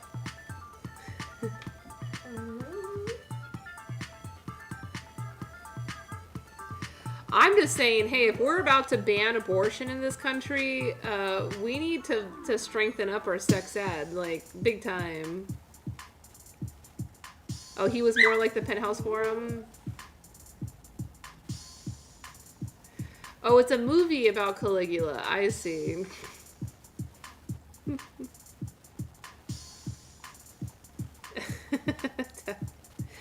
It's like cucumbers and sausages, like, dancing around.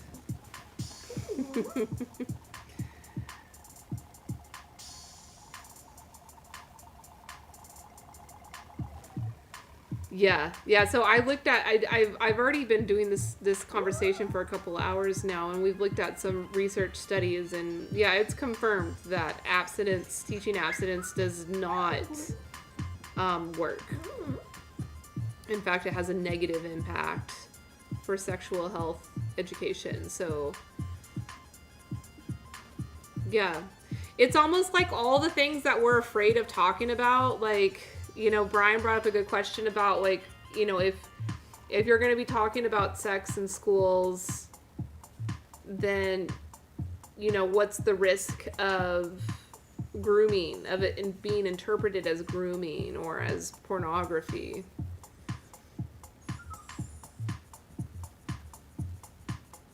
Yeah, let them have condoms.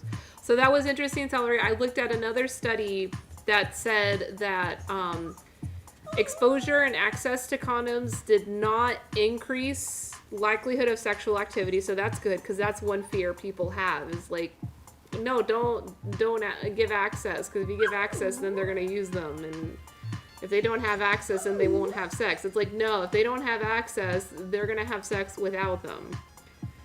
So make the access there. But they did find that the access did not increase the likelihood of the students using them. So that was a little upsetting to see.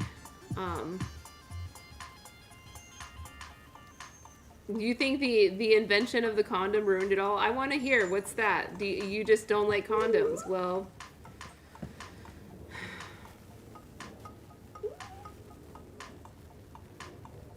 then you know, it's gonna be a challenge for you to be sexually responsible.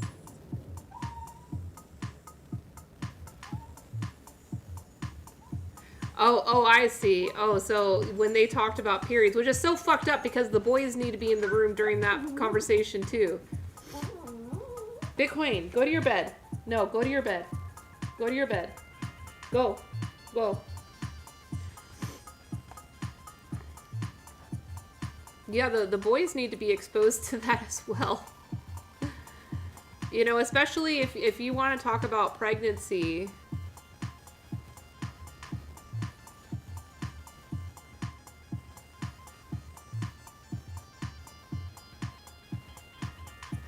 A guy, an old man told, a 25-year-old man told, tell you double bag it. Hey, Pusscat, welcome in.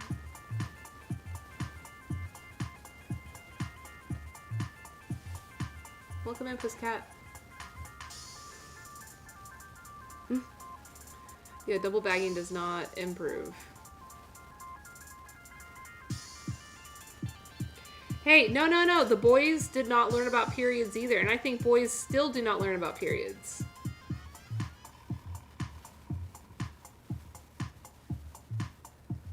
And what I learned about periods was not good. It wasn't good enough. Because as I was saying earlier, like there are things that I'm learning about my own and just like female fertility. I'm in Nevada. Postcat, you know I'm in Nevada. Neurodine, thank you for the heart. Appreciate you coming by.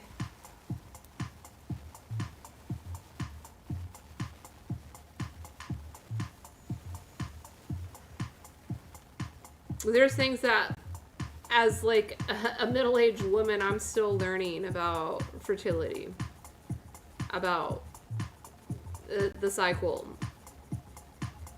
And it's like, that's pretty ridiculous, you know? And I talk with my friends about it, and they, you know, they relate.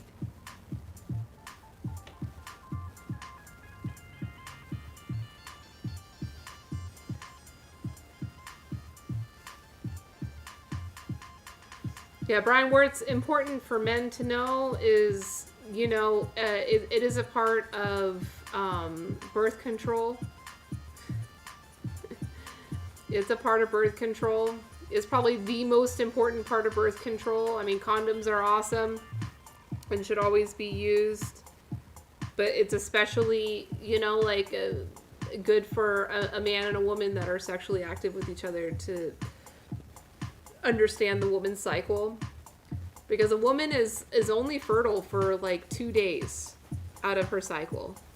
The rest of the time,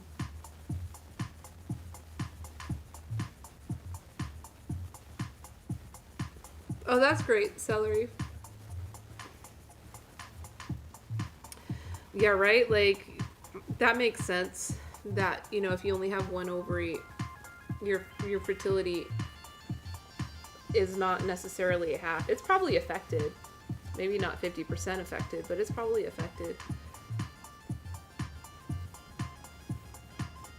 Yeah. See, right, Pococha doesn't even want to, like, allow us to have healthy conversation here about sexual health. We can't even say adult. We can't even say that. I can't say ovary.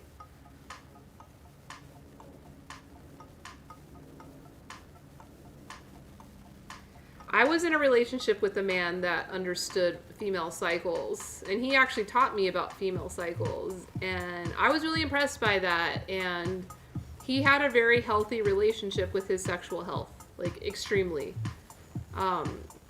You know, emotional health and all of that was, you know, very different, but his relationship with sexual health was like probably the best I've experienced in any relationship that I've had. Hey Nathan, welcome in. Good to see ya. You need a Reed Union Station. Where's that? Oh, don't mention kidneys. Hey, but kidneys did not get censored. And I thought that was really valuable that he understood that. Because yeah, he doesn't want to have any unwanted pregnancy. He doesn't want to have any STIs. He was like constantly getting his STI tests done. Oh, you found it, Tef? You can share the link. You can share the link. We can check it out. I think you're VIP, so you should be able to share a link. I'm good, doing good, Nathan. Nathan, I do not like to be called that, so you can call me other things, friend. But yeah, that's not a pronoun that I like to be called. But Nathan, we are talking about sex tonight. Hey, you got to say adult. How? What? They stopped censoring adult? Hello, adult associate. That's a solid pronoun right there. Oh, they did talk about ejaculation and orgasm. Well, that's great. Why the heck not? 10-year-olds are doing it, Tef. They're totally doing it.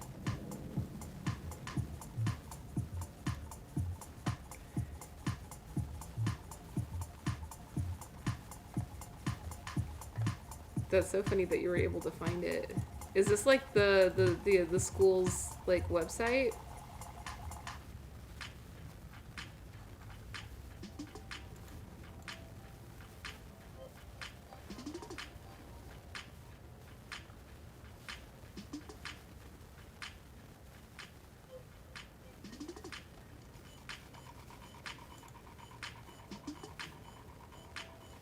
Det der med kroppen. Udløsning og orgasme.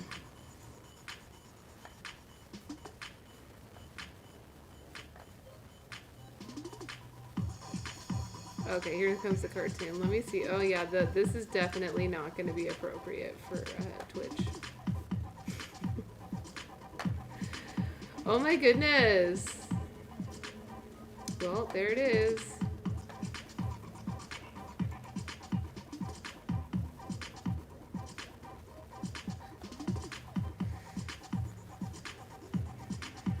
Thank you, Pusscat.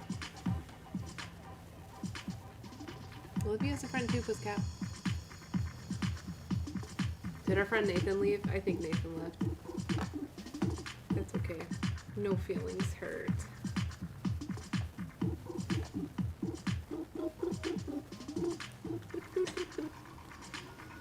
Yeah, I don't think I have the the courage to share that to the Twitch.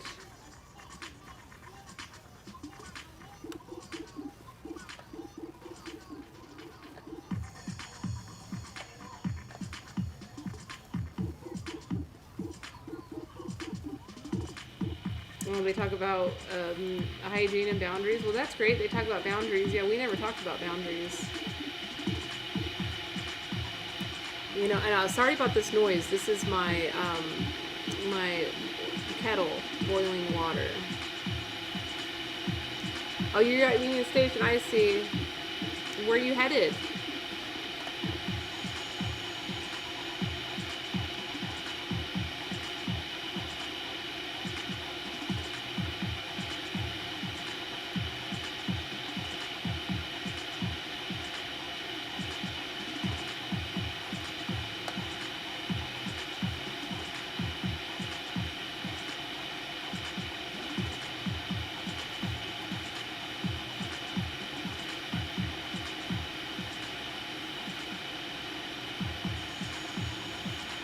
like this cat.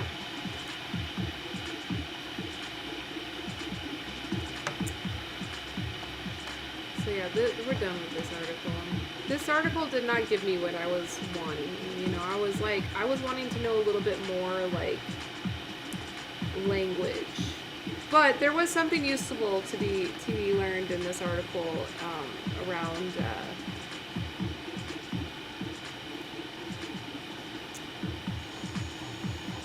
effective messaging, which, you know, is useful for us to know even outside of talking about sexual health.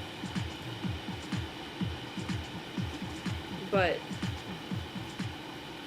love in couples through time.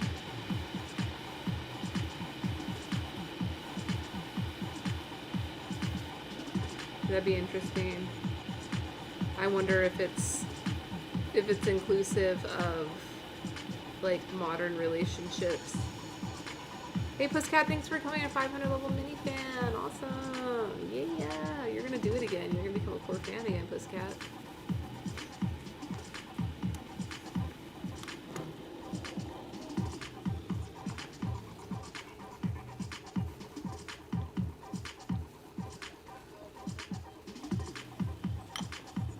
Uh-oh. I hear him coming back.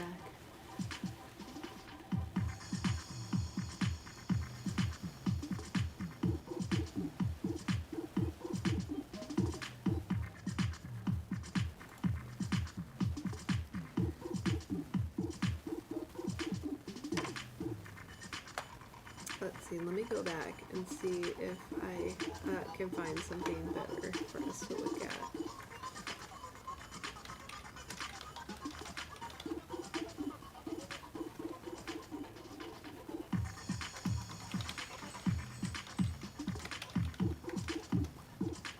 Hey Raul, welcome in. Good to see you. Thank you for the heart. And the like. Welcome in. How are you doing, Raul?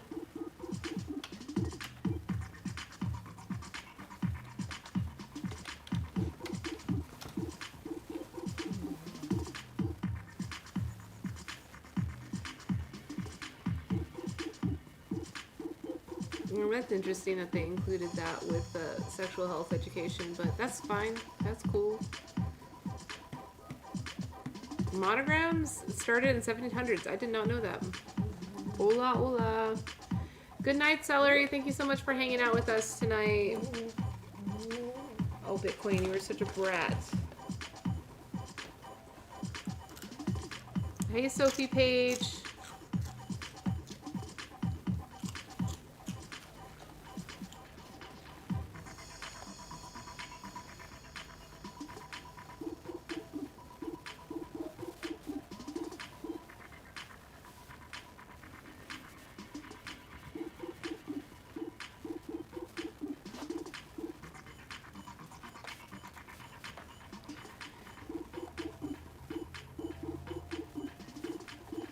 Wow, Raul. Yeah, I've been streaming that much lately, and you know what? I've been performing really poorly. I know a lot of it has to do that, like, I don't network and, you know, financially support other streamers. But I'm really trying to build my platform without that. I don't think that that's a healthy way for content creators to be engaging with these platforms, but I'm performing really poorly. I actually just downgraded. I just downgraded to D2. So tomorrow I'll be D2, which, I mean, is nice because then it's going to be easier to move back up. But I'm really curious how this has been happening because last month, a restart. Thanks for the advice, G.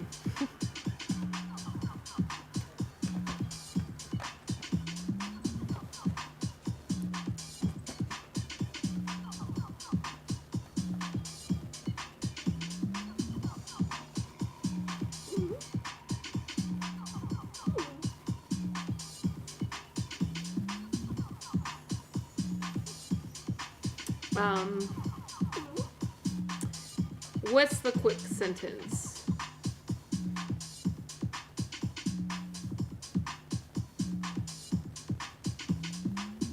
Oh, you got your sex ed learning about chastities at an antique store? That's funny, Brian.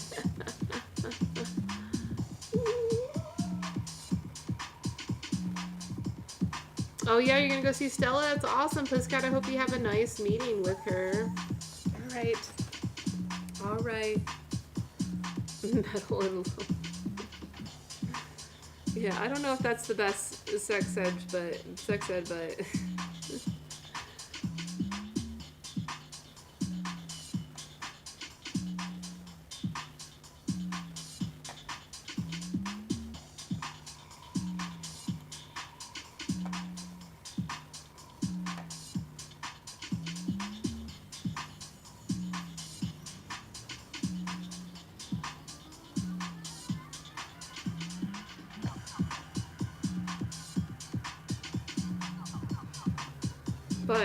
okay, let's see.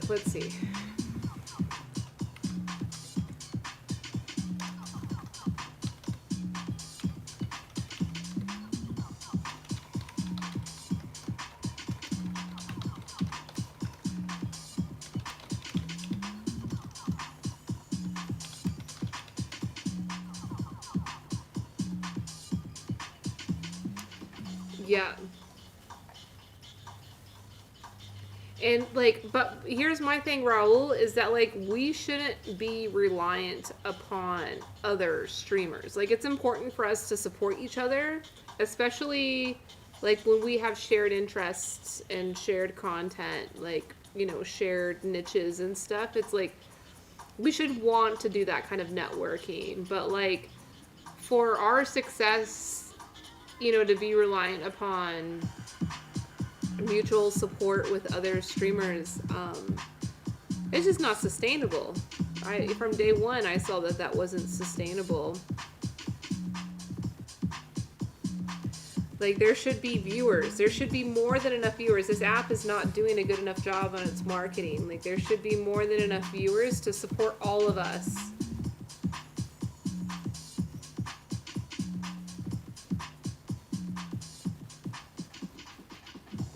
Yeah, Raul, I do. I spend time in other streamers.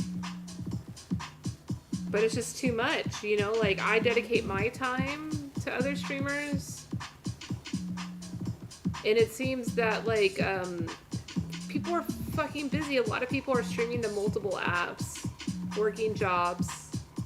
And so their time on this app is, like, they're having to spend it streaming themselves versus putting the time in. But yeah, I'm still networking. A lot of people haven't reciprocated. I appreciate that you've gone above and beyond in networking, coming to here.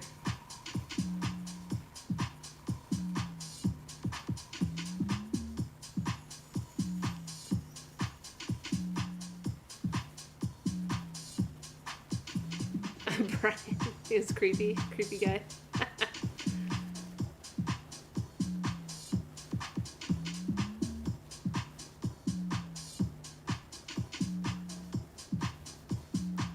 Yeah, Raul, I was doing that. I was aggressively doing that. So, like, I own my own business and I, like, am my own boss. So, like, I can do whatever I want with my time. But, yeah, the parking, like, I was doing that for a couple of months and it was, like, giving me headaches. Like, I'm not just going to go park in somebody's stream just to put in the time. Look at Bitcoin. This is all he wanted. The little baby. That's all he wanted. Just freaking take a nap on my arm. But yeah, even streamers that I do go spend time in, they don't reciprocate. And I'm not going to go to their stream and say, hey, why didn't you reciprocate?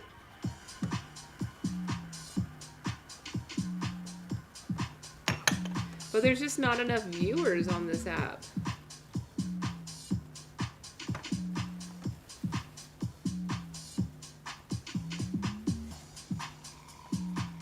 There's not enough viewers here. It's like everybody is streamers. There's a few viewers. Hey Daniel, welcome in. Good to see you again. Goodbye, Pusscat. I hope you have a safe trip and enjoy seeing Stella tomorrow. Hey, Daniel.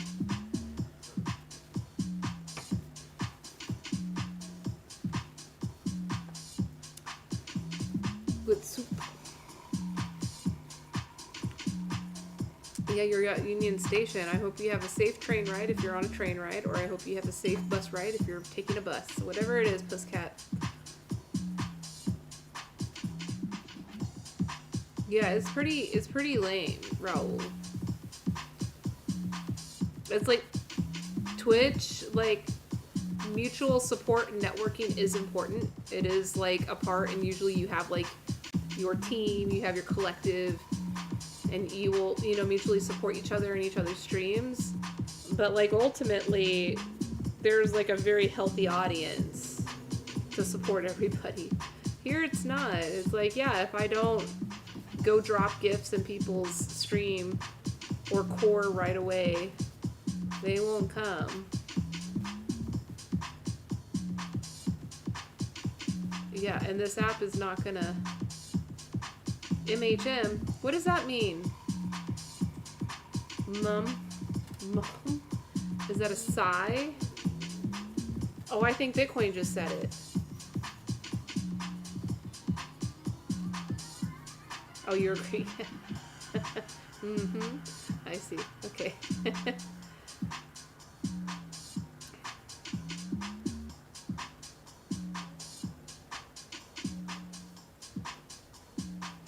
It's like there's a lot of Japanese viewers, and I've been able to network and get them to come here, but they become disinterested when there's too much English.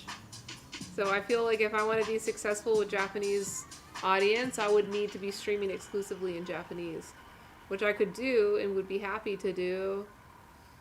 But then, you know, the American viewers or the English-speaking viewers would not be interested. So it's kind of a conflicting thing.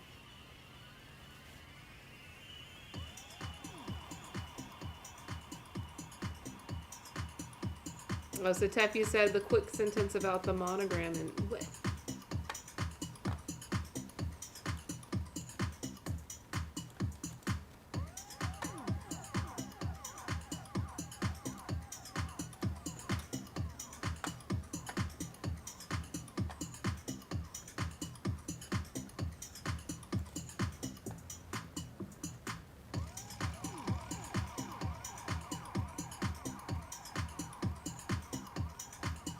What is that? I don't even know what you're talking about, Tef.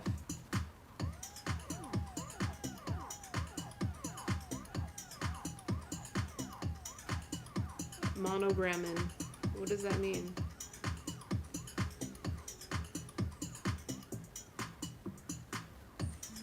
I mean, I know what a monogram is, but what does that have to do with sex education? I think that's why I did not understand what you were saying earlier. Yeah, go get rest, Raul. Drink water, get rest. Yeah, I think I've been going for about 4 hours. Yeah, about 4 hours.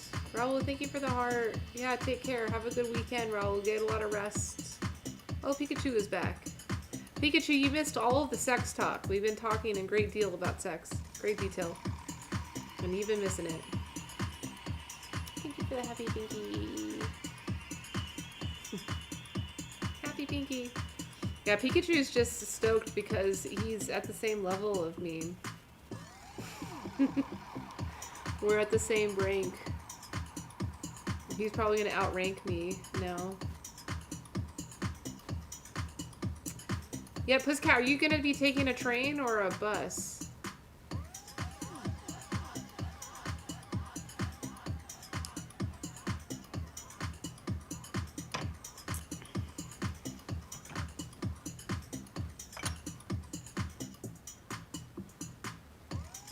You don't like it. What don't you like, Pikachu? I know you're in LA. Pusscat, are you gonna take a bus or a train? You're at Union Station. You're either gonna take a bus or a train. What's it gonna be? So I'm gonna rank up alone if I have to. What do you mean alone? I don't understand.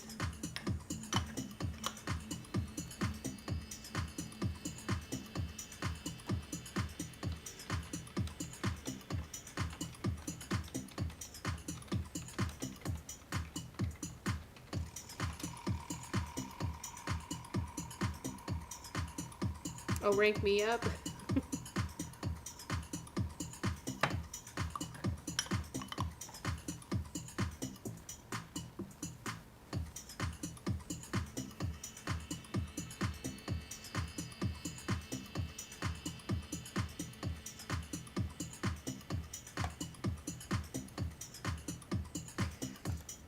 Oh, I didn't even understand that, that phrase. I got my tiger stripes. I did not understand that when she wrote that.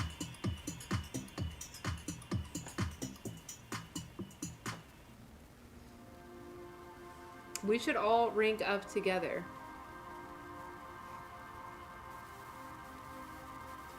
I was just talking to Raul about it, and he understands.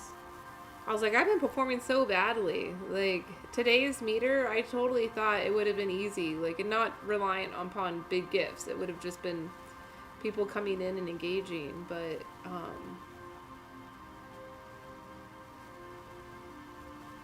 maybe I need to change my streaming times. I shouldn't have to do that either. Because it's like, yeah, that last hour, I've been having, That is so funny. Am I the new Dr. Ruth? That's so funny you fucking asked that because we were talking about that earlier. No. I am not Dr. Ruth. In fact, we were discussing the toxicity of that type of content. You know, the toxicity of it to be considered sexual health education. Like, it could be entertainment, but it's not sexual health education.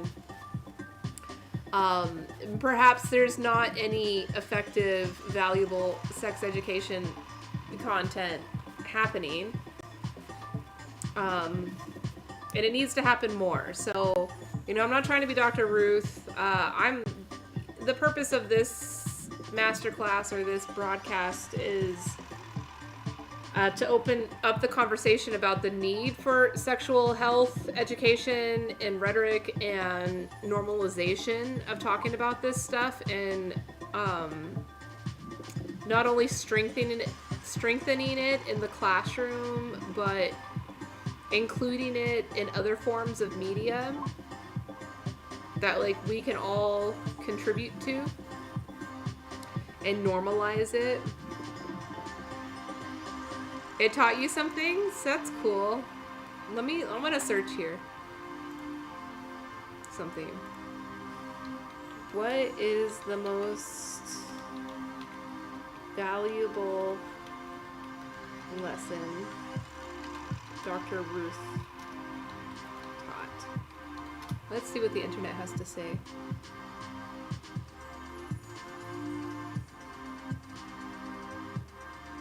I need influential streamer homies.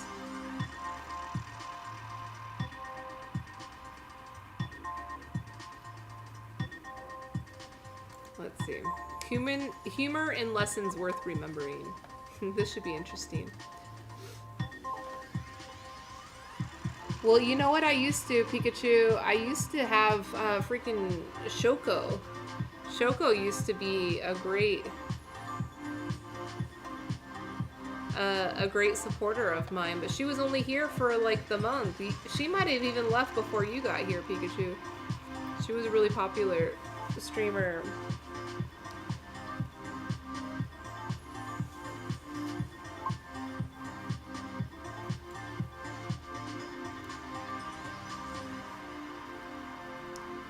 The Japanese streamers tend to be really good, you know, promo people for me. I just haven't been spending a lot of time on Pokecha Japan. Oh yeah.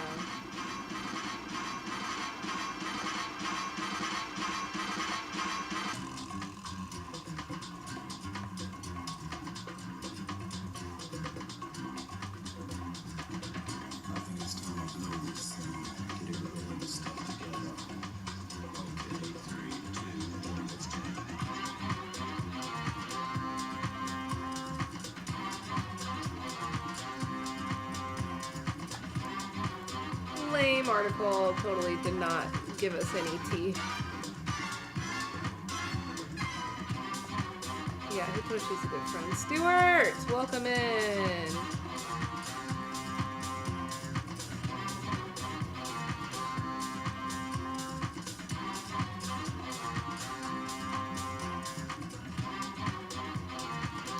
Yeah, I'm not finding anything good.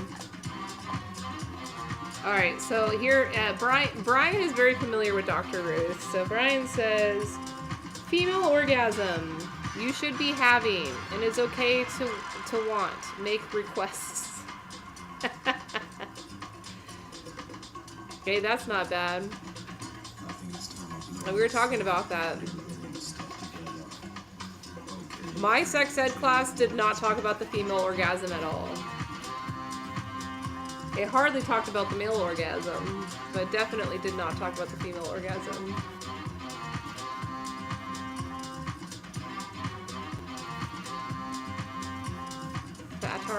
Thatar? Or the streamer that left?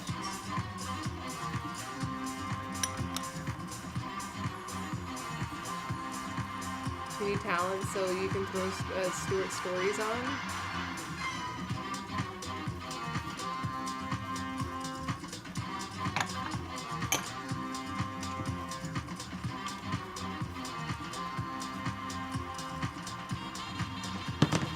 I just feel like a lot of those like call-in sex shows, radio shows,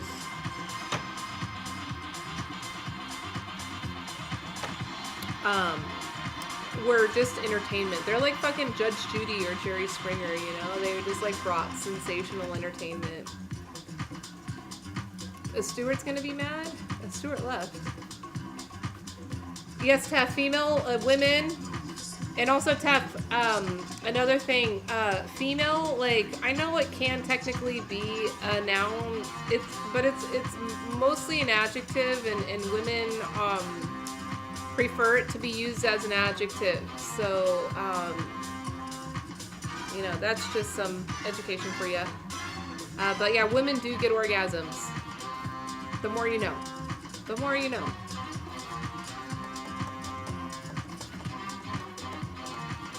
Oh, you're going to be like replaying Stuart's stories on your stream. That makes sense. Cool cat. Yeah, that's a great idea. Or Pikachu, that's a great idea.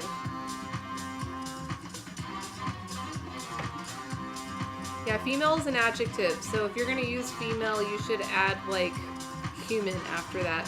But then that's awkward sounding.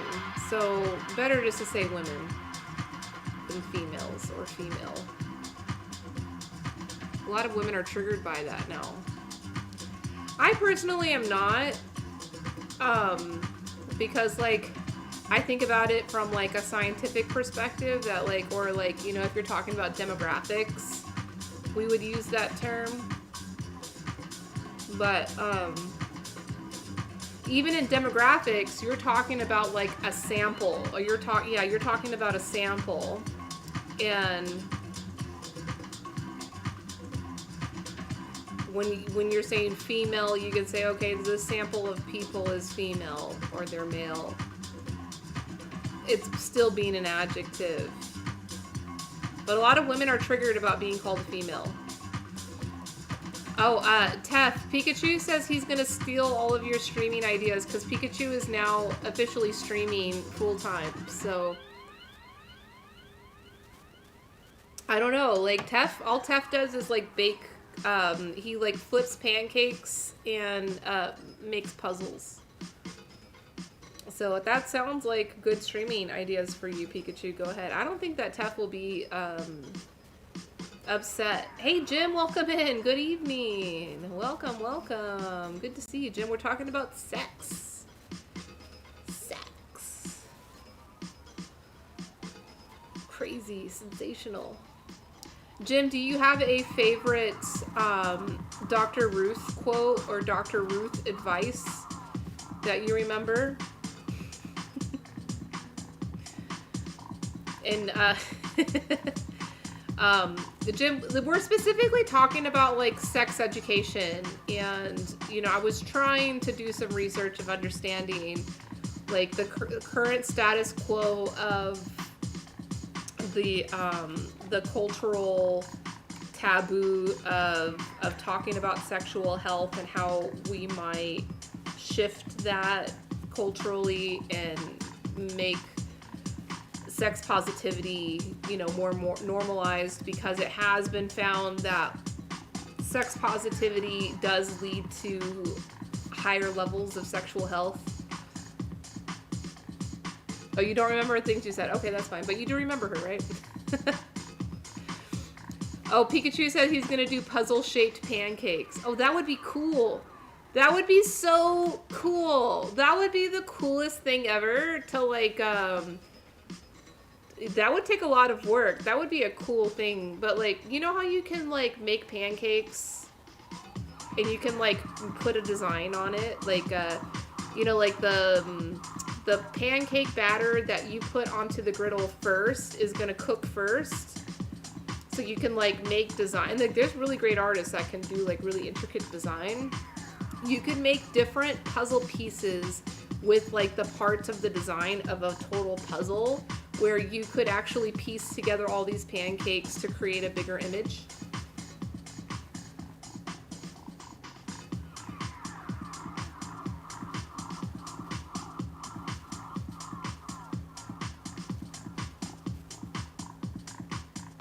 That's fine, Tef. Pikachu. Tef says, if Pikachu do puzzle-formed pancakes, then I will do what I can to watch it. That would be so cool, Pikachu, though, if you could do that. That would be fun. You could do a simple design. It could be, like, just, like, one big smiley face or something, and you just make, like, 4 different pancakes that you could piece together to create each smiley face.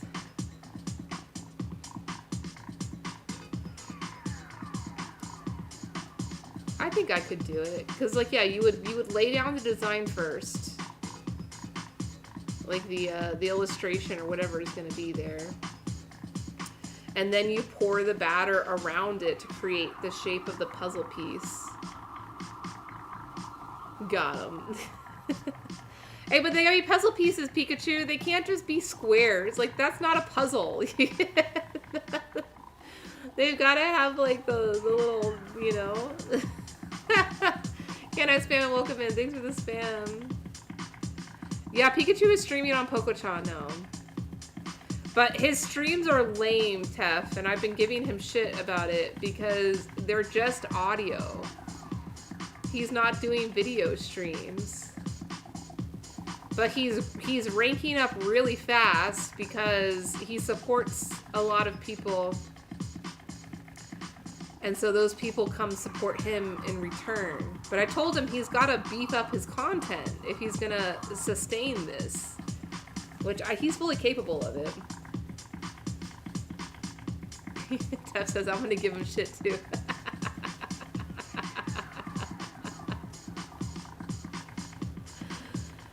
You know what they won't hate is pancake puzzles. They will not hate that. They will love that. Fuck it, I'm gonna do that on my stream.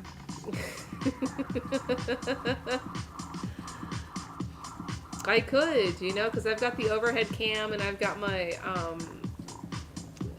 my burner. I could totally flip some pancakes. Yeah, they'll love that idea. You've got to get, like, one of those, like, squeeze bottles, like the plastic squeeze bottles, and you put the batter in that, and, yeah.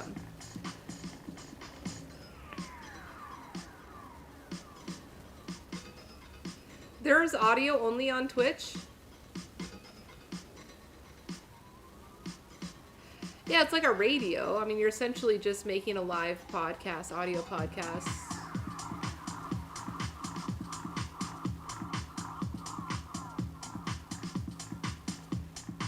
Oh, Dr. Ruth says, when it comes to sex, the most important 6 inches are the ones between your ears.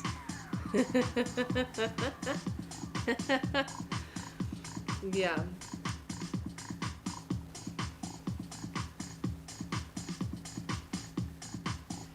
I've never seen that, Tef. Tef says that on Twitch there's also streams without human audio or sight, and only little text in the chat. That's just a chat room. Hey, but if it makes people happy.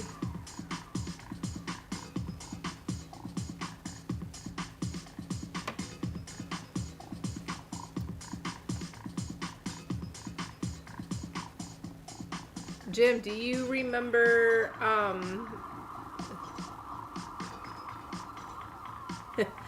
do you remember your sex ed class in school?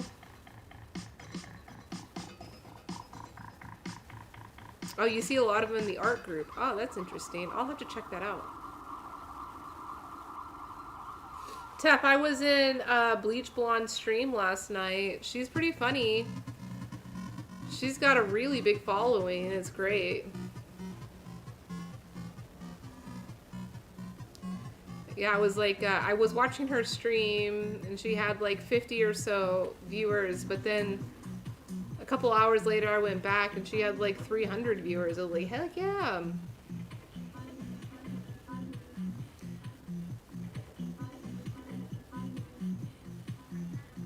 Bleach Blonde, that was her name. Yeah, Bleach Blonde. Yeah, she does like call-in shows. And she was doing like lawyer advice last night. Yeah, that was the chick that was in the Topia conversation last night. You probably heard her talking, Pikachu. We were talking in great detail about streaming and the ecosystem and whatnot. Yeah, she was crashing like crazy, Tef. That's what I was telling you. Vegas has shitty internet. You can't get good internet anywhere in Vegas. It's shitty everywhere. Even she's struggling.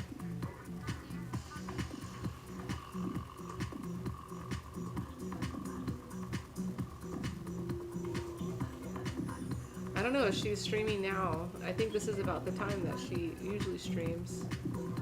Then move out of Vegas. No! I'm here. Yeah, she's not streaming right now.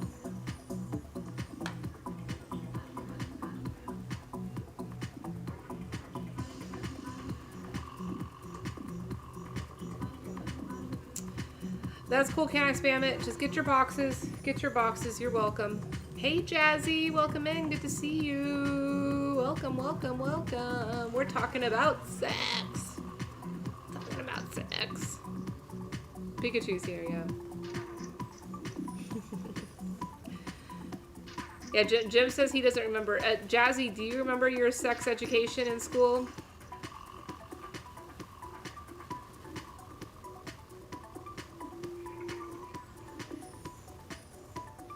Oh, yeah, we're talking about sex. And, like, sexual health.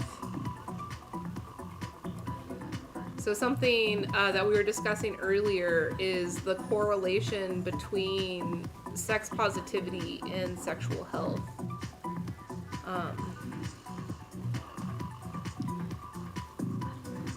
And how a lot of school-based sex education is, like, very anti-sex positive. It's like sex negative, like they're like promoting abstinence. Oh, that's nice. Yeah, I mean, my education, I was like 13. I was like 13 or 14 when it happened, and had to have consent from the parent. All right, see ya. See ya, Pusscat. I hope you have a safe trip tonight. Yeah, hey, so Tef actually shared a link with some videos with some like cartoons that they got. It seems that the Danish sex education is a bit more thorough than ours. Yeah, Jim's on Twitch now. Yeah, drinking tea.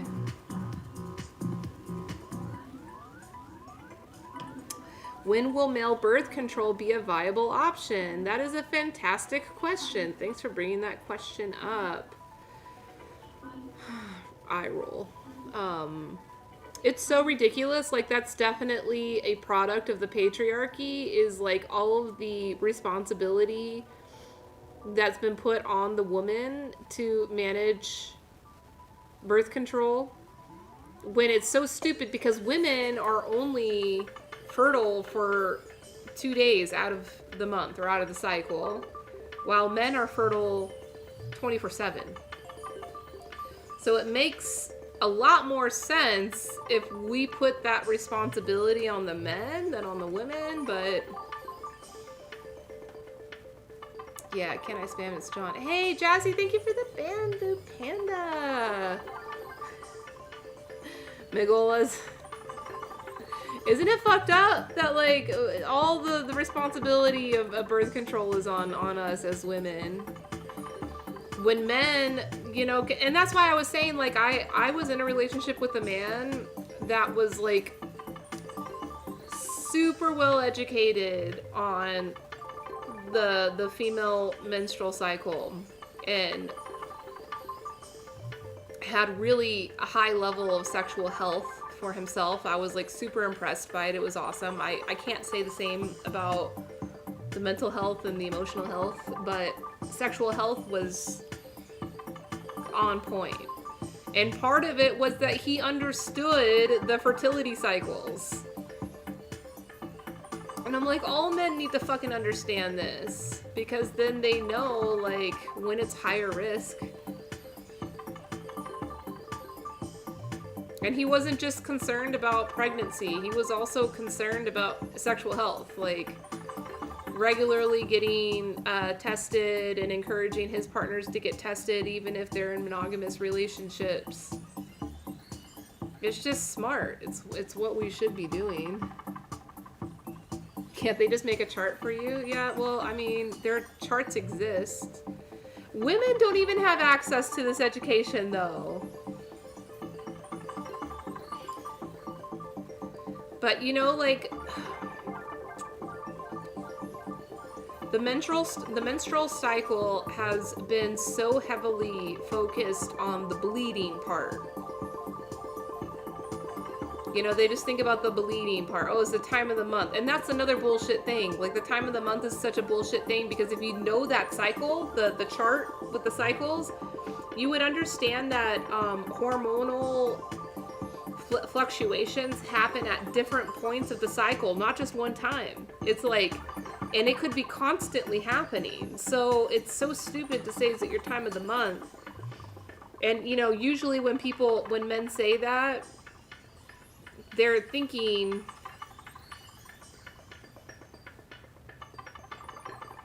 it's like the bleeding time. Oh, this is your bleeding time of the month. That's why you're acting like a bitch. And it's so bullshit, because it's like, you could be acting like a bitch at all points of the cycle. The hormones are going up and down all the time. But yeah, like, our menstruation has been so focused in on the bleeding part.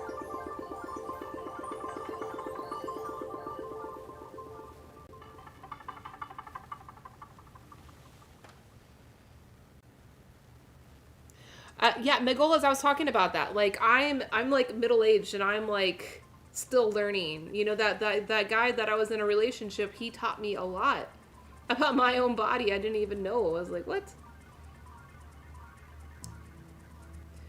Yeah, Permanent Line, we're talking about sex.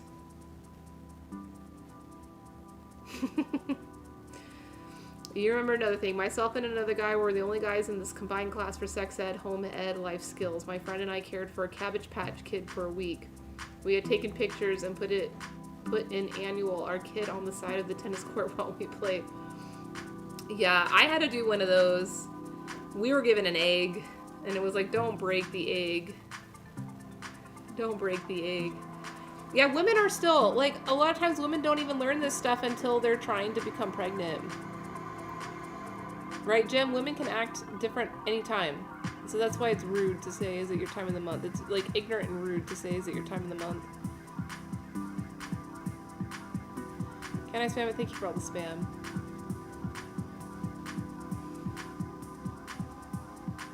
You triggered that behavior, Jim?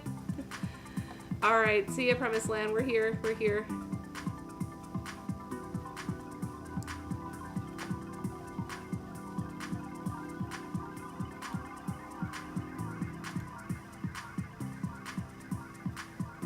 Yeah, I mean, we could be targeting a lot of birth control through menstruation cycle education from both parts for a woman to know like when she's most fertile or not.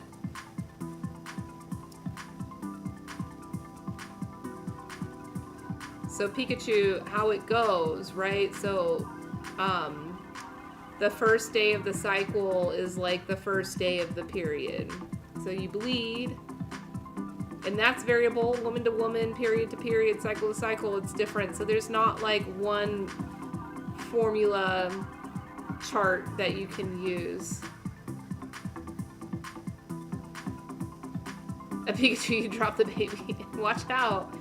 Hey, Can I Spam It? You're a mini fan. Yeah, 500 level. You're getting there, Can I Spam It? Awesome. Thank you so much for your support. Thank you, thank you, thank you. So the cycle starts at the beginning of the period. After, and the bleeding is kind of like the rinsing of the last cycle. So the egg that was released in the last cycle is getting rinsed, essentially. And then shortly after the ending of the bleeding, but who knows when it is, a woman would have to track it each month, and there's several ways she can track it. So, you know, a woman that's in a relationship, and even a man that's with a woman, like, he should totally be engaged in these things and understand these things. You can test it based off of hormone levels. So there's like tests you can buy even at Walmart, very affordable, to test like when the hormones start to spike, and you can understand a better time frame of when the egg actually drops and is available for fertilization.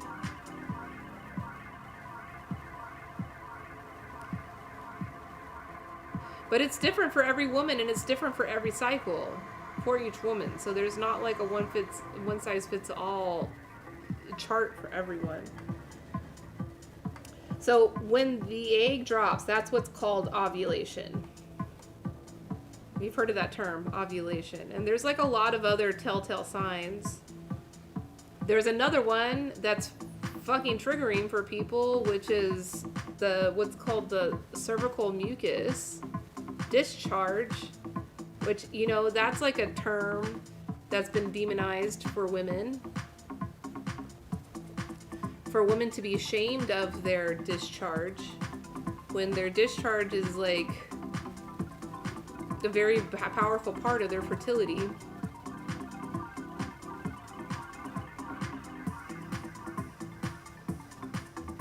So at that point of ovulation, a woman is only fertile for like 2 days, like up to 48 hours.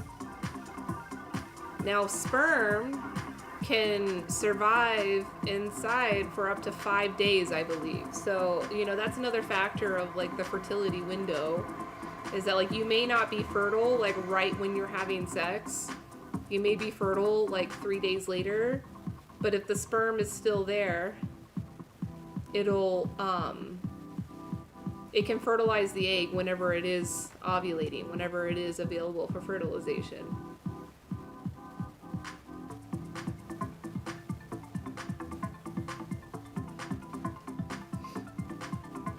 And yeah, there's like your temperature. You can track your temperature. Like when a woman wakes up in the morning, every morning, you can track the temperature, and that's how you can keep track of the cycles. And usually women start doing this when they're trying to get pregnant. And that's whenever a lot of women learn this shit. But like, this is stuff that even young women and young couples, like men, can be engaged with this tracking. But instead, like, men have been taught to like demonize blood and demonize cervical mucus. Like, oh, be scared of it. Like, if you see cervical mucus, like, it means that she's, like, having an infection or she's dirty. That's bullshit. Like, it's natural. Like,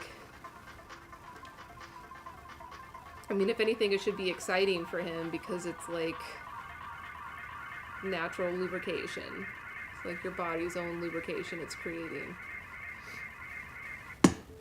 So, I mean, those are the details that, like, we need to normalize talking about this stuff because that can be really powerful birth control. Like, even if a dude, like, is totally against condoms, being in a monogamous relationship and both parties have tested for STDs and they know they're both clean, like, more than just the pull-out method or the withdrawal method, you can have an additional layer of protection by understanding your own cycles and understanding when you're fertile together as a couple. But, like, women don't even know this about their own bodies. I didn't start learning this about my own body until just recently. It surprises the hell out of me.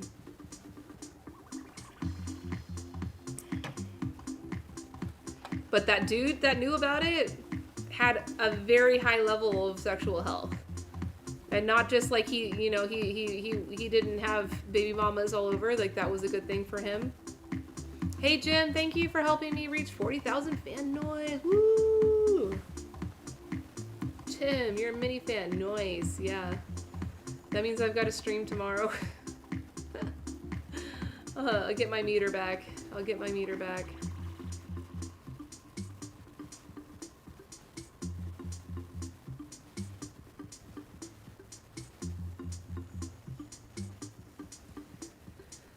Pikachu, was that helpful for you?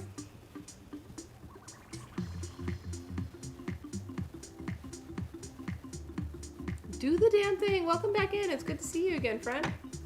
Hello, hello. See, and that wasn't so harmful. Like, I think that's something that could be introduced to children, like, or to young adults, both women and men. And it was very simple for me to communicate that. It wasn't fucking rocket science. It was, like, really simple. And this is how the cycle works. But yeah, like, women are literally only fertile for 2 days out of the year, or out of the cycle.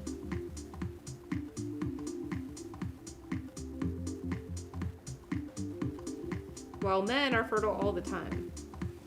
All the freaking time. You think it should be compulsory for university students? Yeah, but it's not even. It's not even. Like, universities have health centers that have good, sexual health resources for, like, testing and condoms. Like, that I think is pretty standard at the university level, but, like, this education is usually only given when couples are trying to have a baby.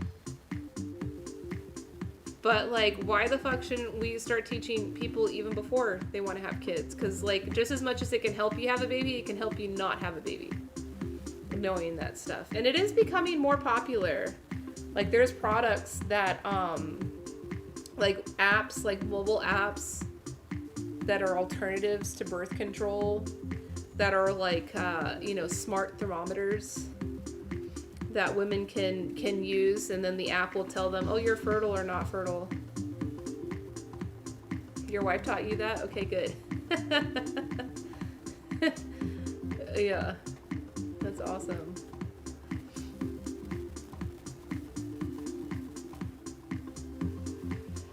But yeah, men have been taught to be freaked out by blood and be freaked out by discharge and, like, shaming women. So that's another thing, is that women, when they're not taught about the importance of their cervical mucus, that, like, it's a natural thing, that, like, it happens regardless, and it means you're healthy when you have it. Like, we're taught to be ashamed of it. We're taught to not talk about it. We're taught to, like, interpret it as some type of infection that we need to treat versus, like, oh no, this is just the way for us to track our fertility.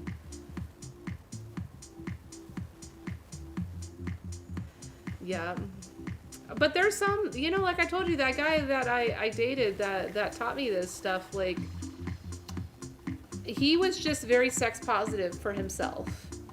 I think he was just extremely interested in sex from a young age, and he was probably exposed to good teachers, Like, I think he told me a story like where he learned this stuff was he was in a relationship with a girl in high school, and her parents were doctors, were gynecologists, and they had taught him and his girlfriend this stuff, and it probably just stuck with him. It's like, why not? It's like super important stuff to know. Hey Faizat, thank you so much for the gifts. You got 10 fan noise. Yeah.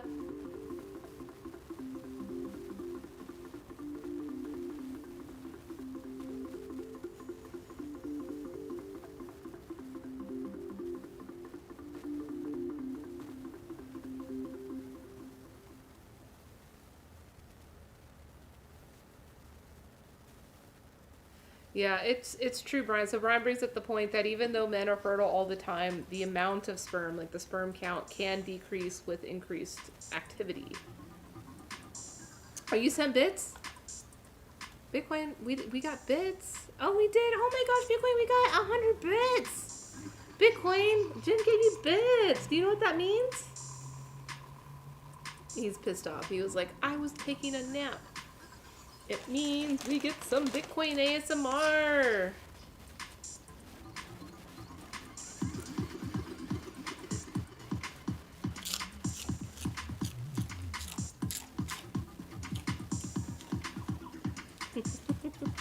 Thanks, Jim. I appreciate your bits. Bitcoin appreciates the bits. Oh, Premise Line gave bits too. Oh.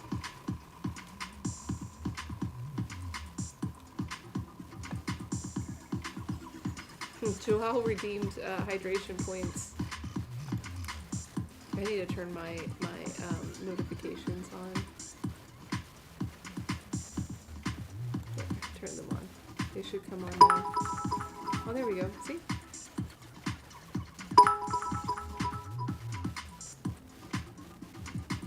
All the alerts catching up. Yeah, Bitcoin's happy. He appreciates it. Bitcoin, say thank you. Tell Jim thank you. Say thank you.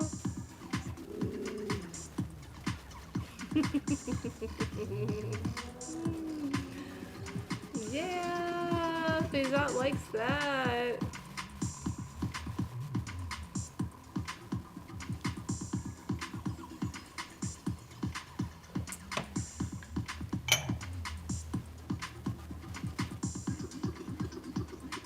Dang, I'm almost been streaming for 3 hours. Oh shit, yeah, Reddit stream's about to end. And we were able to successfully talk about sex for 3 hours. Can I play Armand Malik? Hey Claudie, welcome in. It's nice to meet you. My name is Elise. Thank you for choosing to come to my broadcast. I'll give you a follow. I'll check you out when you start streaming. Who's that? I'll check them out.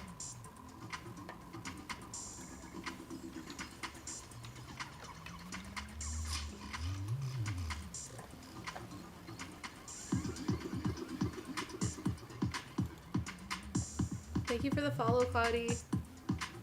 Oh, he's Indian. Yeah, I can't play any licensed music right now, so I wouldn't be able to play it, but...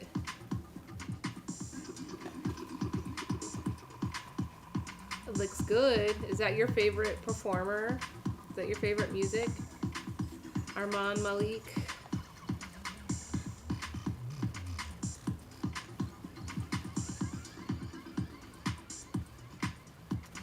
Pikachu, yeah, you're still here. You know that ovulation part of the cycle, like that fertile part of the cycle I was telling you about? Gadgets and ducks. That's the trick. Hey, Copeland.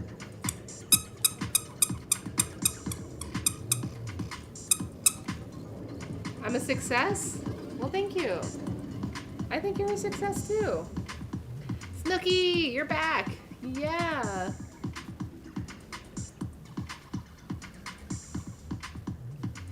Oh, we can talk about ducks. We're going to talk about consent. Ducks are like notorious for being like the worst non-consensual animals.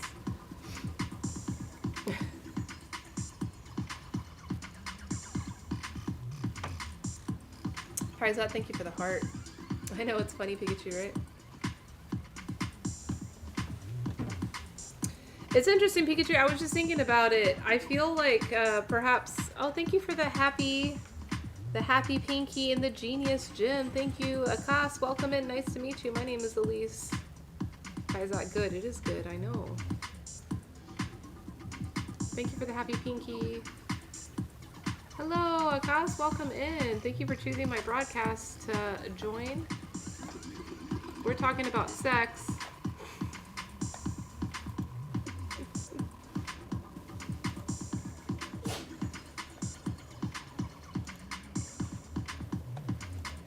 Oh, Brian, you know, if you want to talk about sperm donation clinics, that's a whole other, ugh.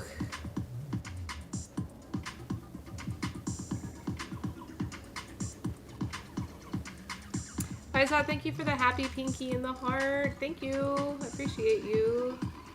Lil Ain't, welcome in. Nice to meet you. My name is Elise. Akas, congrats on level 3.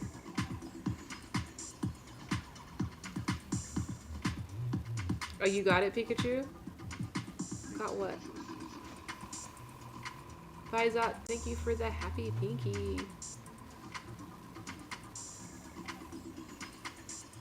You going to the gym, Faizat? Where are you at? Where are you joining us from, Faizat?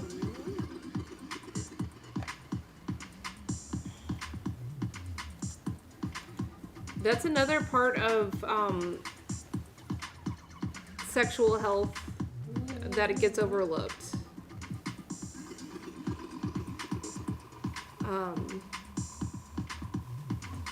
Is like the necessity for sperm clinics. Just getting the quackies. Well, where's Pusscat? Pusscat's been giving all the quackies this time. Pusscat.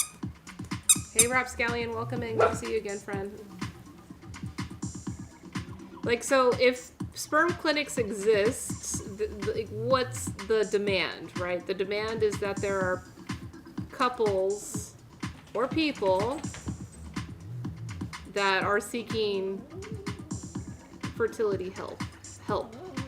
Like, either they don't have sperm available if there's the same sex, you know, two women in a relationship, or if the man's sperm is not,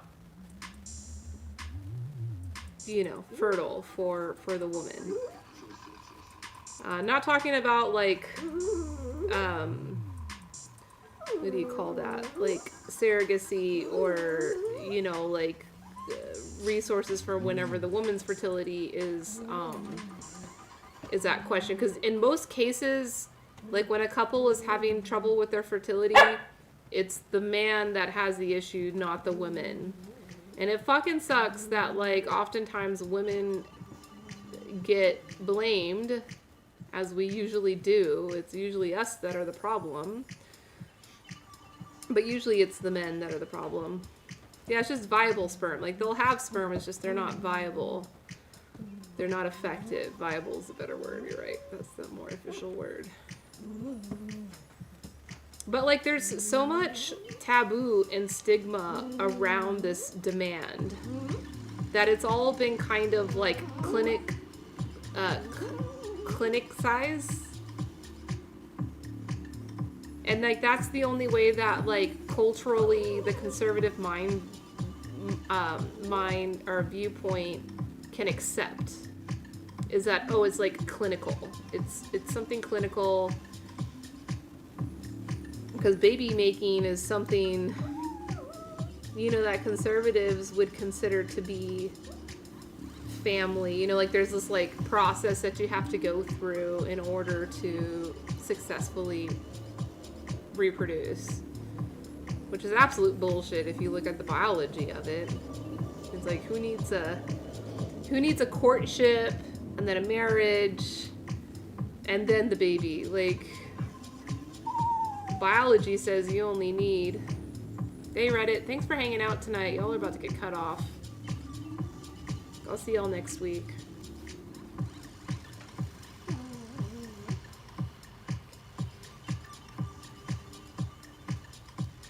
But because, Brian, this topic has been tabooized and then clinicized, or whatever the freaking word is. What would be the word? Like, it made clinical.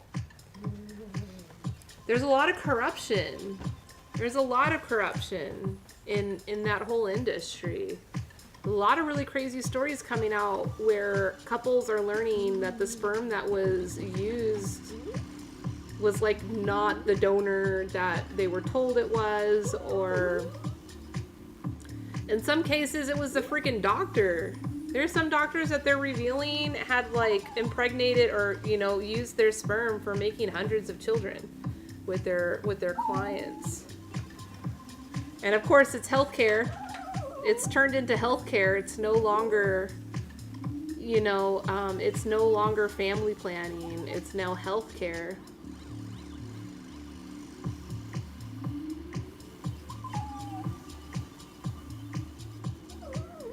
But there's like a new phenomenon over the past decade or so that's been happening in response to this corruption, which is like networks of known donors where it hasn't been clinicized.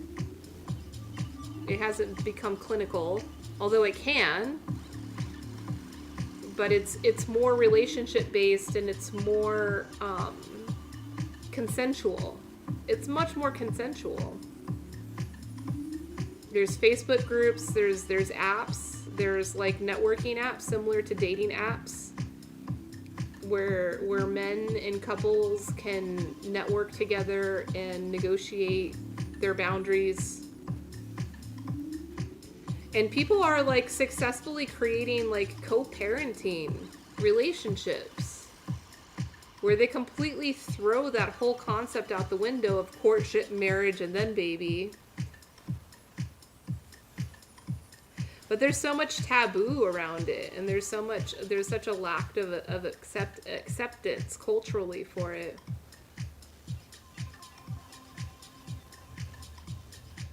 But I've seen the culture and the communication that happens in some of these groups, and it's probably like the highest level of sexual health education, sexual health discourse, sexual health conversation that's happening on all of the internet is happening specifically around this problem of couples being able to conceive and seeking the help of not a doctor, of not a clinic, but of as a real human being with real emotions and real relationships with these couples.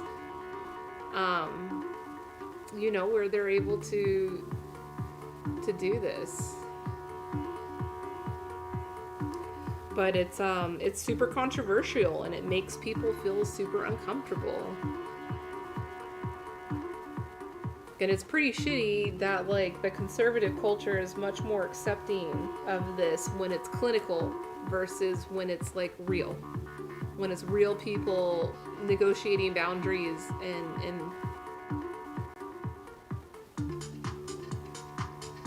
oh, interesting. It was used for research. What kind of research? Like eugenics type of research, Brian? Hey Jody, welcome in. Nice to meet you. My name is Elise.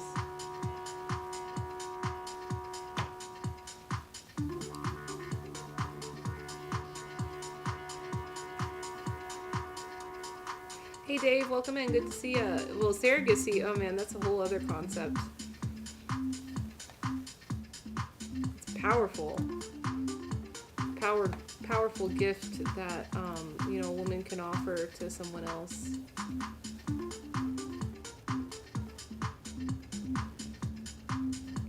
That has also been commodified. You know, like, oh, Pikachu, thank you for the heart. Hello, Dave. HG, welcome in. Good to see you again, friend. Pikachu, thank you for the heart. Thank you for the heart, Pikachu. Faizat, thank you for the heart. Pikachu, thank you for the heart. Thank you.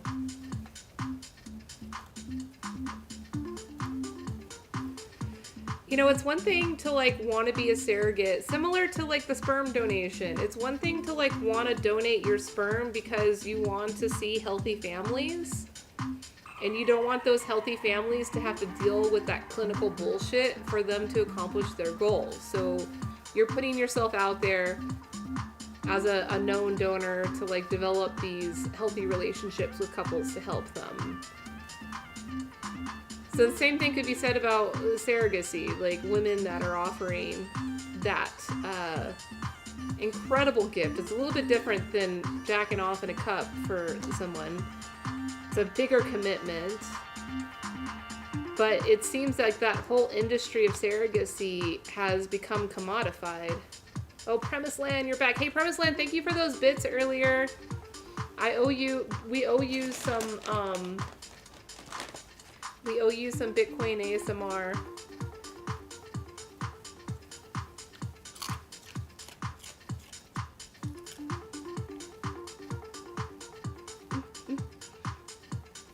Thank you, Jim. Love you. Have a good night. Rest well. Enjoy your weekend.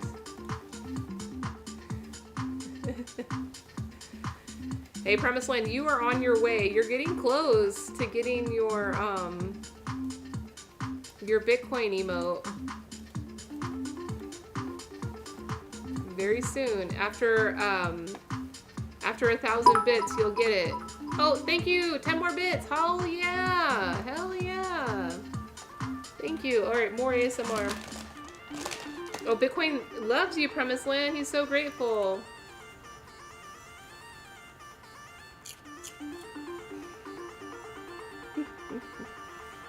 Yeah, at 1,000 bits, you'll get your own Bitcoin emote. Yeah, the money for surrogacy is big. And, like, I think in the clinical setting, like, the woman is not getting all of it. Like, if you arrange, like, a private surrogacy arrangement, you know, of course, the woman is going to get all of the money. But, oh, what? Premise Land! Bitcoin, look, he sent 1,000 bits. That's a lot of bits. Can you imagine? All those bits that got sent to you. What are you going to do with all those bits, Bitcoin? What are you going to do? He says, I'm going to eat more treats.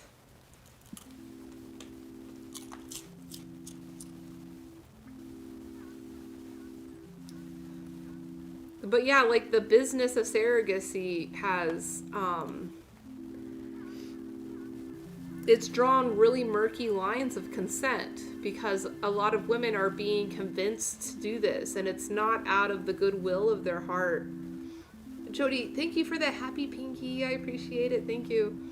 They're not doing it from the goodness of their heart. They're doing it because of like, yeah, he's a very good boy. He's a good boy. They're doing it because of this necessity for money. It would take too long. Well, enjoy your Bitcoin emote. It's a highly coveted one.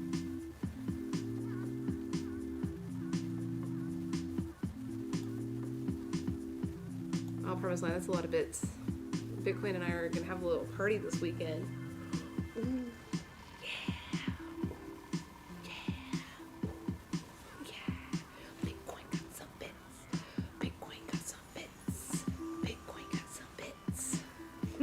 Dave, I'm glad you got your box. Jody, thank you for the sweat drop pinky and the happy pinky.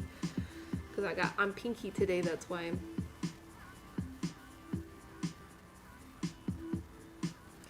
Oh, does the hospital where you work, it bans Pococha, but it allows you to come to Twitch? That's funny. That's cool. Well, thanks for being here, Premise Land. What do you do? Are you like an administrator or are you like a healthcare provider?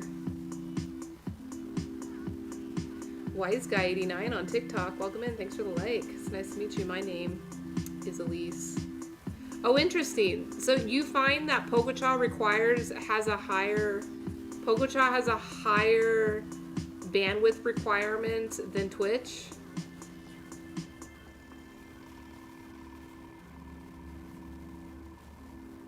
I've noticed that Pococha does have a really high bandwidth requirement. And it's really finicky whenever there's breaks in the broadband.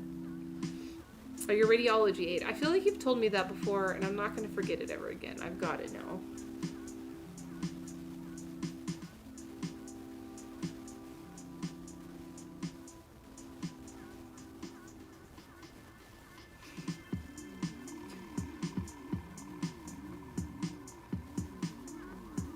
Chokes, yeah. Yeah, Pokochan needs to work on that because it's a fucking mobile app. Like, you can't have a mobile app that's reliant upon strong Wi-Fi. You push patients to scans. Well, thank you for your service. Dave, thank you for the cups of tea. Hey, Forest Hill Tea, how are you doing? It's been a long time. How's everything going in Sri Lanka?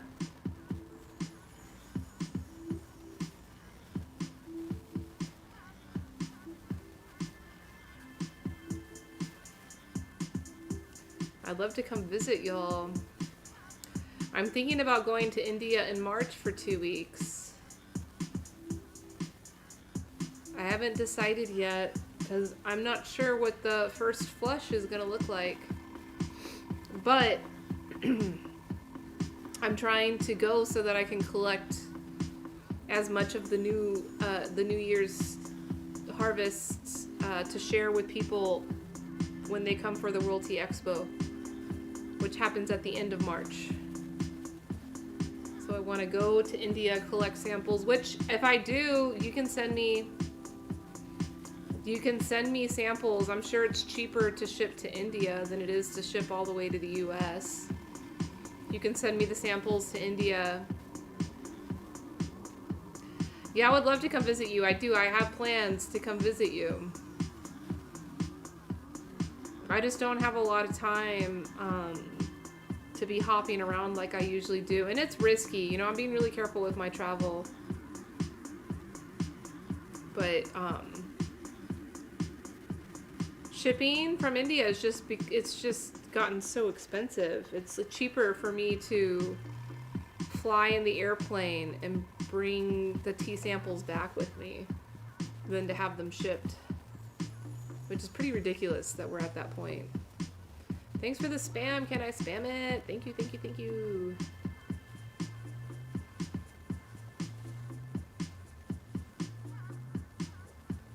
African surrogacy is like a really powerful gift. And I feel like women should only be doing it if they truly want to do it, you know, instead of like commodifying it. I've heard a lot of corrupt things about the adoption industry as well.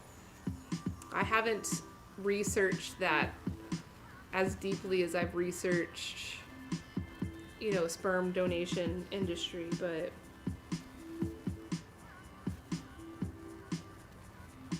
Ricardo, welcome in. Nice to meet you. My name is Elise.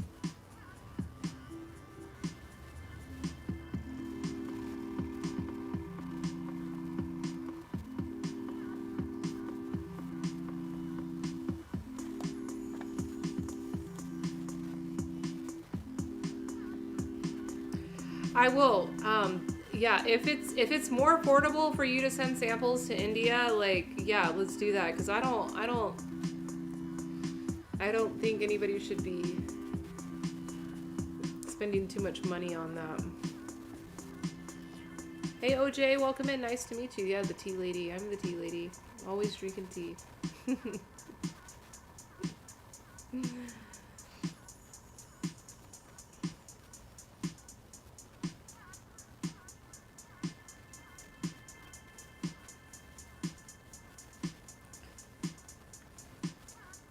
It's been a long time since I've been to Sri Lanka. I haven't been to Sri Lanka since 2015.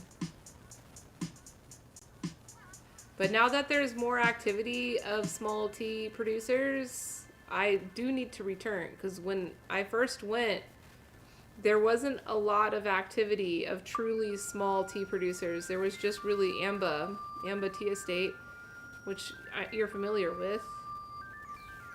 But now I think there's a lot more activity.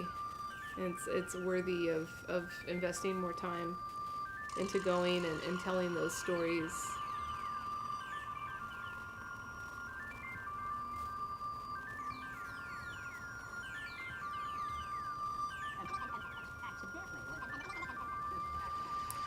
Oh, Ojiro, you're OJ. Okay, got it. Okaeri.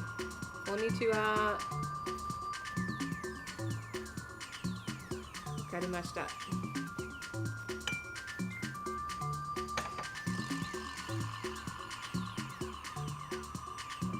Brandy, welcome in. Nice to meet you. My name is Elise. This is Bitcoin. We're hanging out. You're welcome to take some boxes.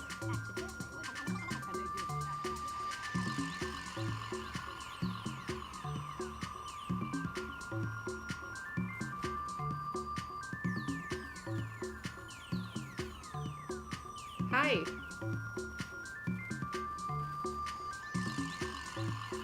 Brandy, are you broadcasting? I'm gonna follow you just in case you do start broadcasting. Dave, thanks for the spam. Bitcoin, can I let you go down? I'll give you more treats if you go down. Come on, go down. He's heavy. I get tired. You're going to soon. What are you gonna do, Brandy? What's gonna be your niche?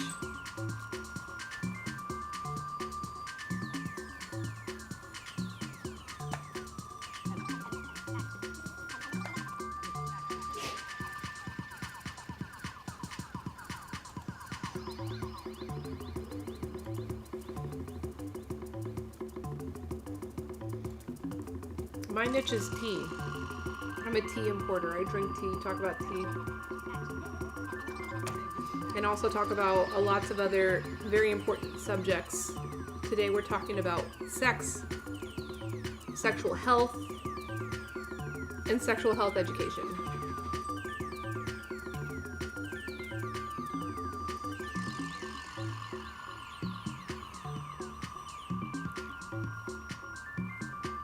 Thank you for the cool. You got 10 fan noise. Congratulations. Also, Brandy, just to let you know, if you become a core fan on my broadcast,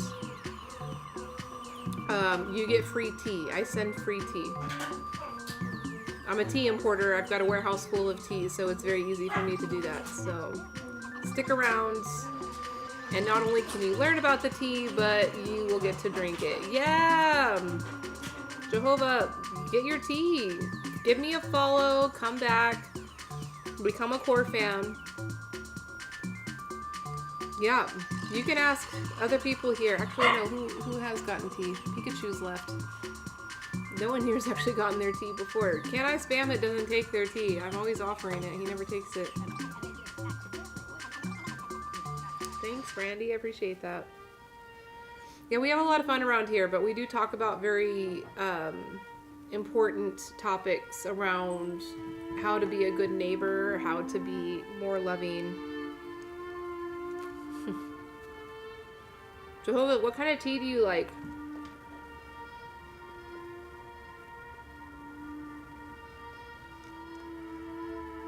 Thank you for the cool. You got 10 fan noise. Congratulations. Ajin, welcome in. Nice to meet you. Passion tea. Oh, sweet tea. You like sweet tea. So all of the tea that I have is... Okay, I'm going to call you OJ. All the tea that I have, I import exclusively from small family farms.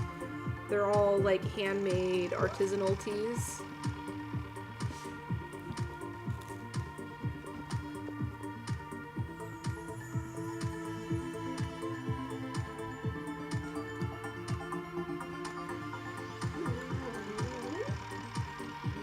They're all naturally sweet.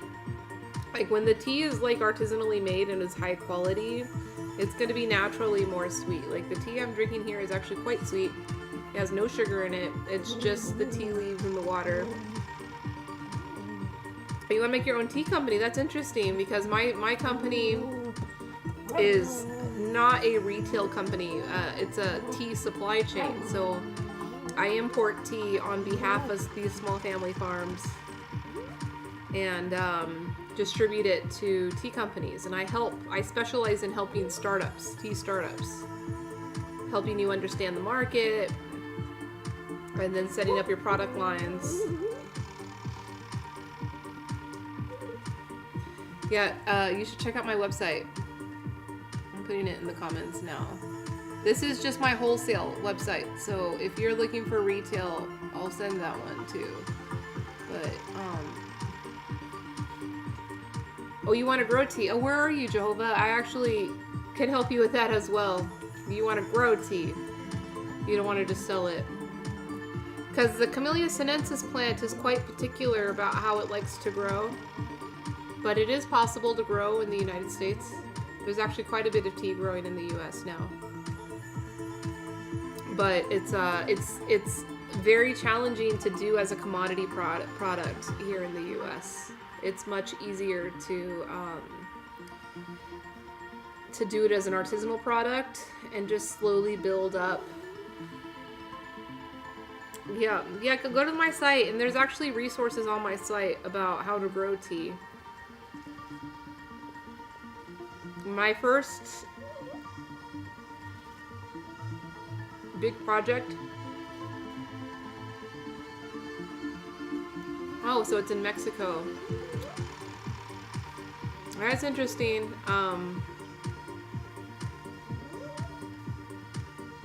But yeah, one of the first big projects that I did to research tea and to start working in tea was when I was in Hawaii. I worked with tea farmers on the Big Island mostly for the USDA doing a market feasibility study for tea. And so, we did have to kind of profile what the requirements were for a farm to start growing tea. Good night, Dave. Thanks for stopping by. And, like what business model is best for these farmers. But yeah, tea like it's super resilient once you start growing it. But if you don't have the right conditions of what the plant wants, it's really difficult. Like it's soil requirements, pH is really important. So it wants a pH of anywhere between 4.5 and 5.5. So if that's something, if you've ever tested the pH of your soil on your land, that's really important to know. You of course can fix that with like sulfuric acid, but that's costly. That's like something that you'll have to set up. It's also pretty temperamental about water. It always wants to be wet. Like it always wants to be watered. It always wants to have access to water, but it doesn't like to stay wet. Do I know about making tea with marijuana? Yes. You're not going to make tea. I mean, it depends on what kind of product you're looking for. But, you're talking about making like an herbal infusion using cannabis flower. It's a very interesting thing, yeah. But, most of the like marijuana tea that you see out there, it's like a tea that's been treated with CBD distillate. Or THC, sorry, or CBD, whatever, compound you're working with. But I'm very interested in, and I do support industrial hemp farmers here in the US in marketing hemp flower as like an herbal infusion. But when I say tea, I'm talking about true tea. And that's the tea that can be an artisanal product. Brandy, thank you for the heart. Like this tea.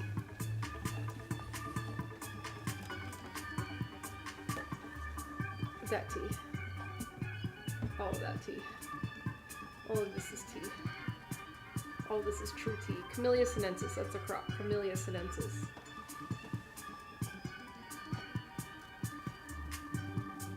You see how it's all mountainous? A lot of these photos are like mountainous. It's like an incline. That's also like something that's... Are you drinking tea right now? Like, is it true tea? Green tea, black tea, oolong tea, white tea, pu'er tea? Those are the only true teas. Anything else is an herb. It's an herbal infusion. And the business of herbal infusions is really difficult because they're not like considered to be artisanal or connoisseur level products. So congrats on level 10.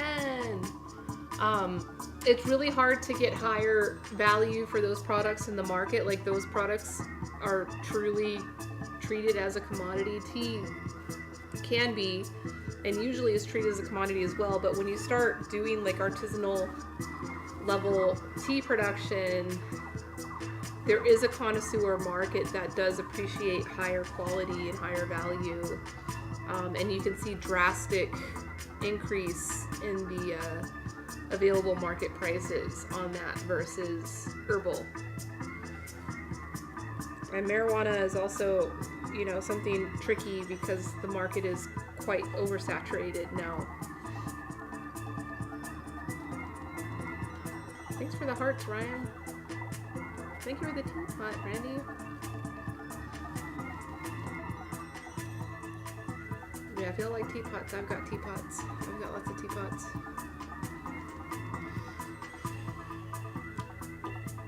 Haley, welcome in. Nice to meet you. My name is Elise. Yeah, I've got lots of teapots. I got teapots like this. I sell them too. This one's pretty, huh? Green. Beautiful. Pastel green. Oh, it's invisible. You can't see it. That's funny. Here, you can see it here.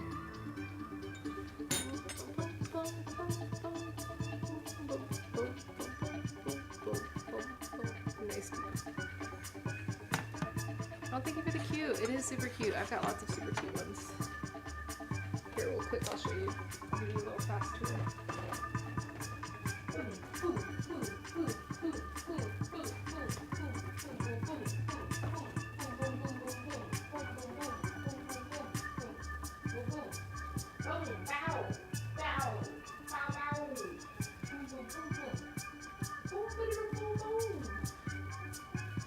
Yeah, I've got a lot of teapots.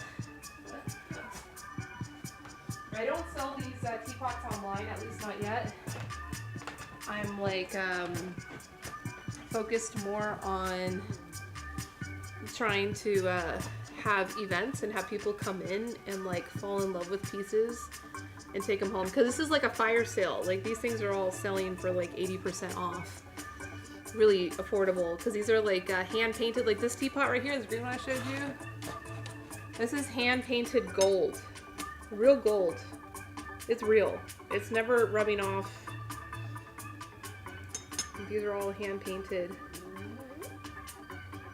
They're really special, unique bone china.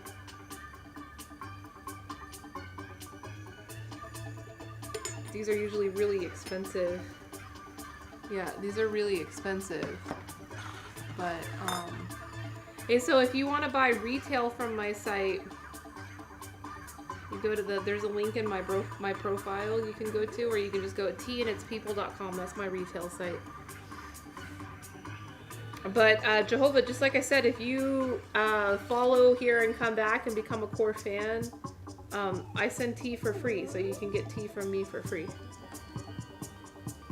You have to return. All right, Promised Land, welcome back.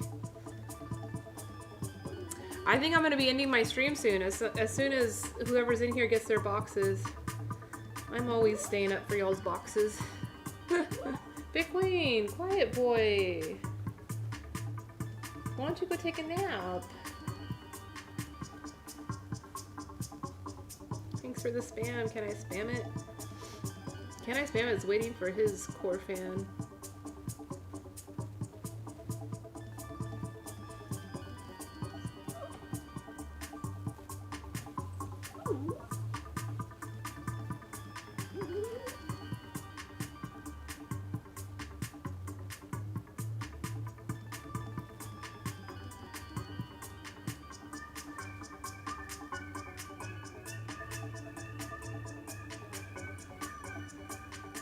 You have 5 minutes for your box? That's fine. Yeah, get your box. What tea helps to sleep? Hemp flower tea. That one definitely helps. It's a really subtle, like, anti-anxiety, which definitely helps with sleep. Yeah, right, it goes fast. The time goes super fast. That's why I don't mind. I don't mind staying. I have been streaming for almost 6 hours now, but... Yeah, I sell some Premise Land. Actually, I'll put the link for it.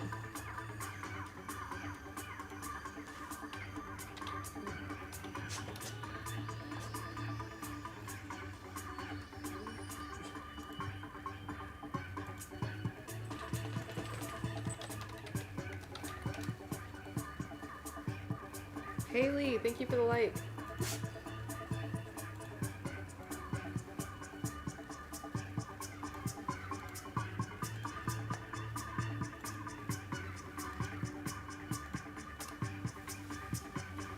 Thank you for the hearts, Brandy. Thank you.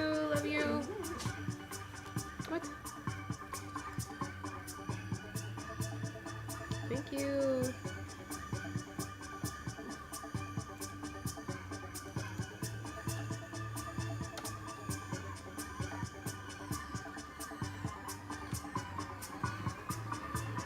Spam. Oh, thank you, Brandy. Oh, Brandy, you're familiar with this app. You know what's going on. This is not your first rodeo.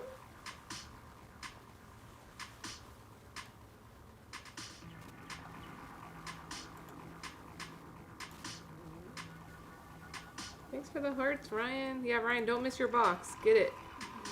Get it. Get it.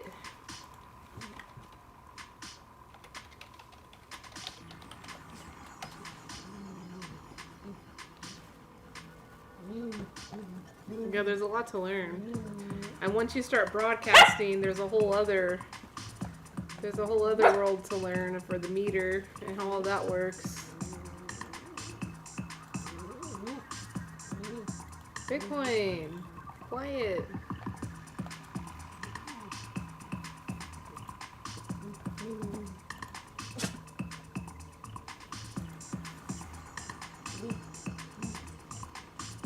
Do you know the T pillars of tea?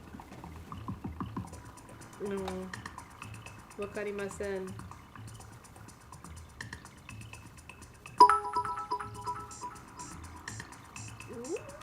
Premise Land, you're cheering more bits? No, thank you. Oh, is that because of Bitcoin? You're like, stop yelling at the poor Bitcoin and give him more treats. We need more ASMR. All right, here you go. Here, I'll make it better.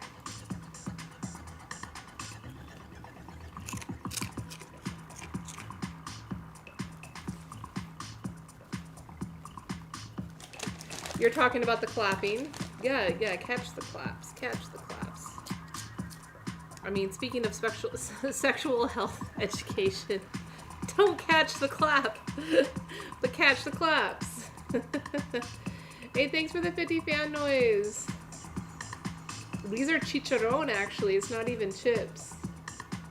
Good night, Brandy. Thank you so much for stopping by. I look forward to seeing you again and getting to know you better. Thank you.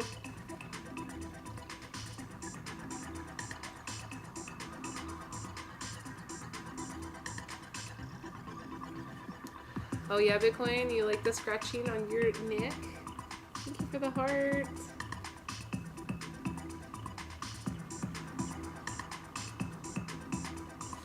Bitcoin's gonna start getting like a Pavlovian response to hearing the little Twitch alert sound.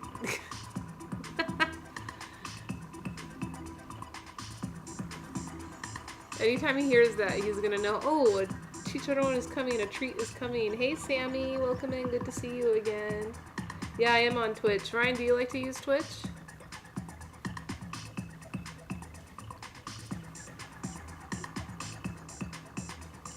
I'll give you my link.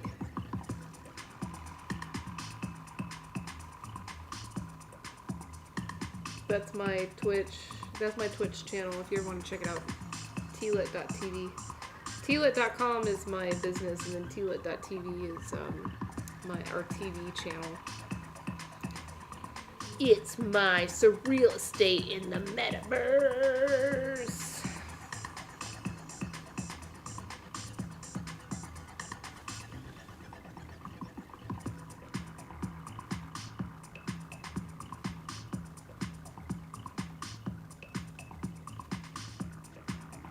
Dang, it's 11 o'clock already. Bitcoin, it's 11 o'clock.